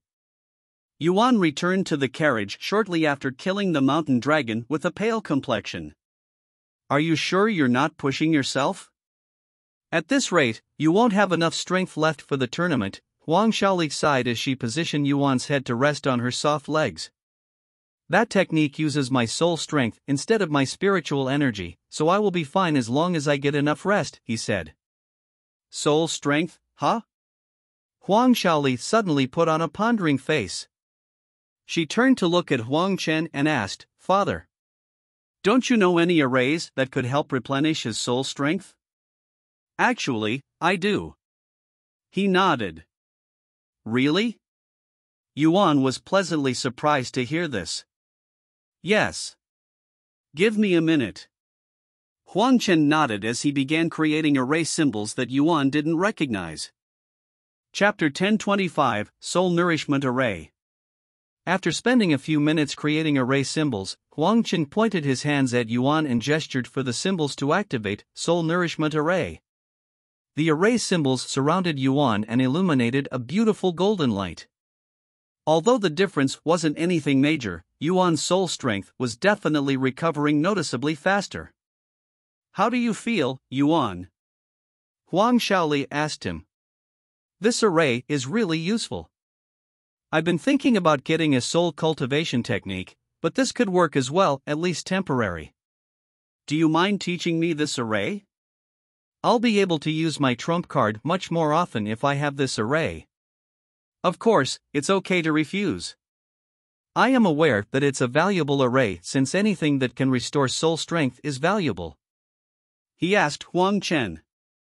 I don't mind teaching you the soul nourishment array, but will you even be able to use it? It's a level 4 array combination that's even more difficult than some level 5 array combinations. Huang Chen said. Level 4 array combination. I only know up to level 3 array symbols, Yuan sighed. You can always learn level 4 array symbols. I mean, you're a quick learner and a genius array master. Here, you can have this. Huang Shaoli handed him a thin book that read 2000 master array symbols. Thank you. Yuan accepted the book and immediately started flipping through the pages to memorize the content. Since there were only 2000 array symbols, it didn't take long for him to memorize all of them. Here's the soul nourishment array. Huang Chen handed him the array combination next. Thank you. Yuan also memorized the array combination right after acquiring it. Since he couldn't take these items outside the stairway to heaven, he needed to memorize them before the trial ended. While Huang Chen maintained the soul nourishment array, Yuan would study the level 4 array symbols. They continued this until they finally arrived at their second checkpoint.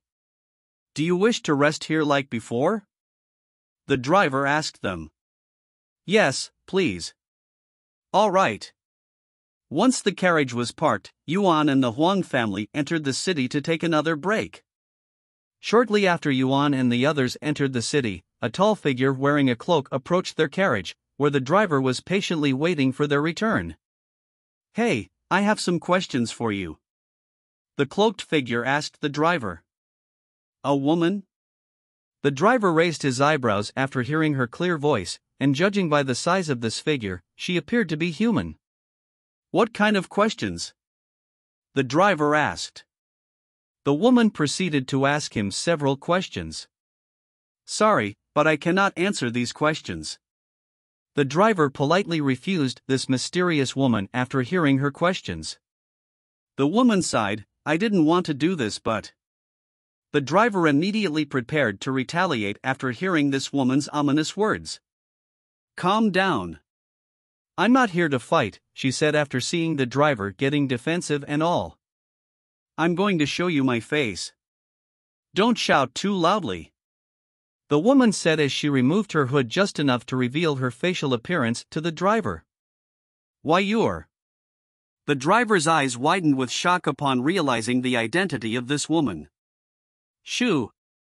The woman quickly shushed him with a finger between her lips. Now tell me what I want to know, she then said. All right, the driver couldn't refuse her after recognizing her identity. After spending several hours inside the city, Yuan and the Huang family returned to the carriage, but to their surprise, there was someone they didn't recognize with the driver, mostly because they were wearing a cloak that hid their face and identity. Who are you? Huang Chen asked this cloaked figure. Hello, my name is CMA. I have been looking for you, Tian Yang. The woman suddenly introduced herself. Yuan frowned slightly and said, I'm Yuan. Then why did you answer the giant emperor, who was calling for Tian Yang? She asked with a smile. What do you want from me? He asked. Nothing, really. I'm just interested in you, who has managed to receive the giant emperor's attention. As far as I am aware, the giant emperor isn't interested in weaklings. In fact, he wouldn't even acknowledge one's existence until they proved their strength. However, you have not only managed to attract his attention but even make him personally visit you. That's the first time I've seen him do something like that. You're going to Colossal Mammoth City for the Tournament of Strength, right? Do you mind if I tagged along? I promise that I won't be a bother. In fact, I'll even help out with protecting the carriage. I may not look like it, but I'm pretty strong. Xiamei made a gesture that one would normally make to show off their biceps, but the cloak hid everything. Yuan narrowed his eyes at this mysterious woman. I cannot sense her cultivation base, but she's definitely not a mortal, so she must be above Spirit Emperor. It would be a great help if someone like her joins our journey. He thought to himself. Furthermore, it was not as though he had the power to stop this woman from following them if she really wanted to. Do you mind if she joined us? Yuan turned to look at the Huang family. If you're okay with it, I won't say anything. Huang Chen said. Yuan turned to look at the driver, who immediately nodded his head. The driver is acting weird. Does he know this woman? Yuan thought to himself after noticing the nervousness within the driver's gaze. All right, you can follow us. Yuan said to CMA a moment later. Thank you, Tian Yang. Call me Yuan. That is my name. Yuan corrected her. Okay, Yuan. Nice to meet you. They returned to the road sometime later, but now with a new addition, this mysterious woman named CMA, whose motives were as mysterious as her identity.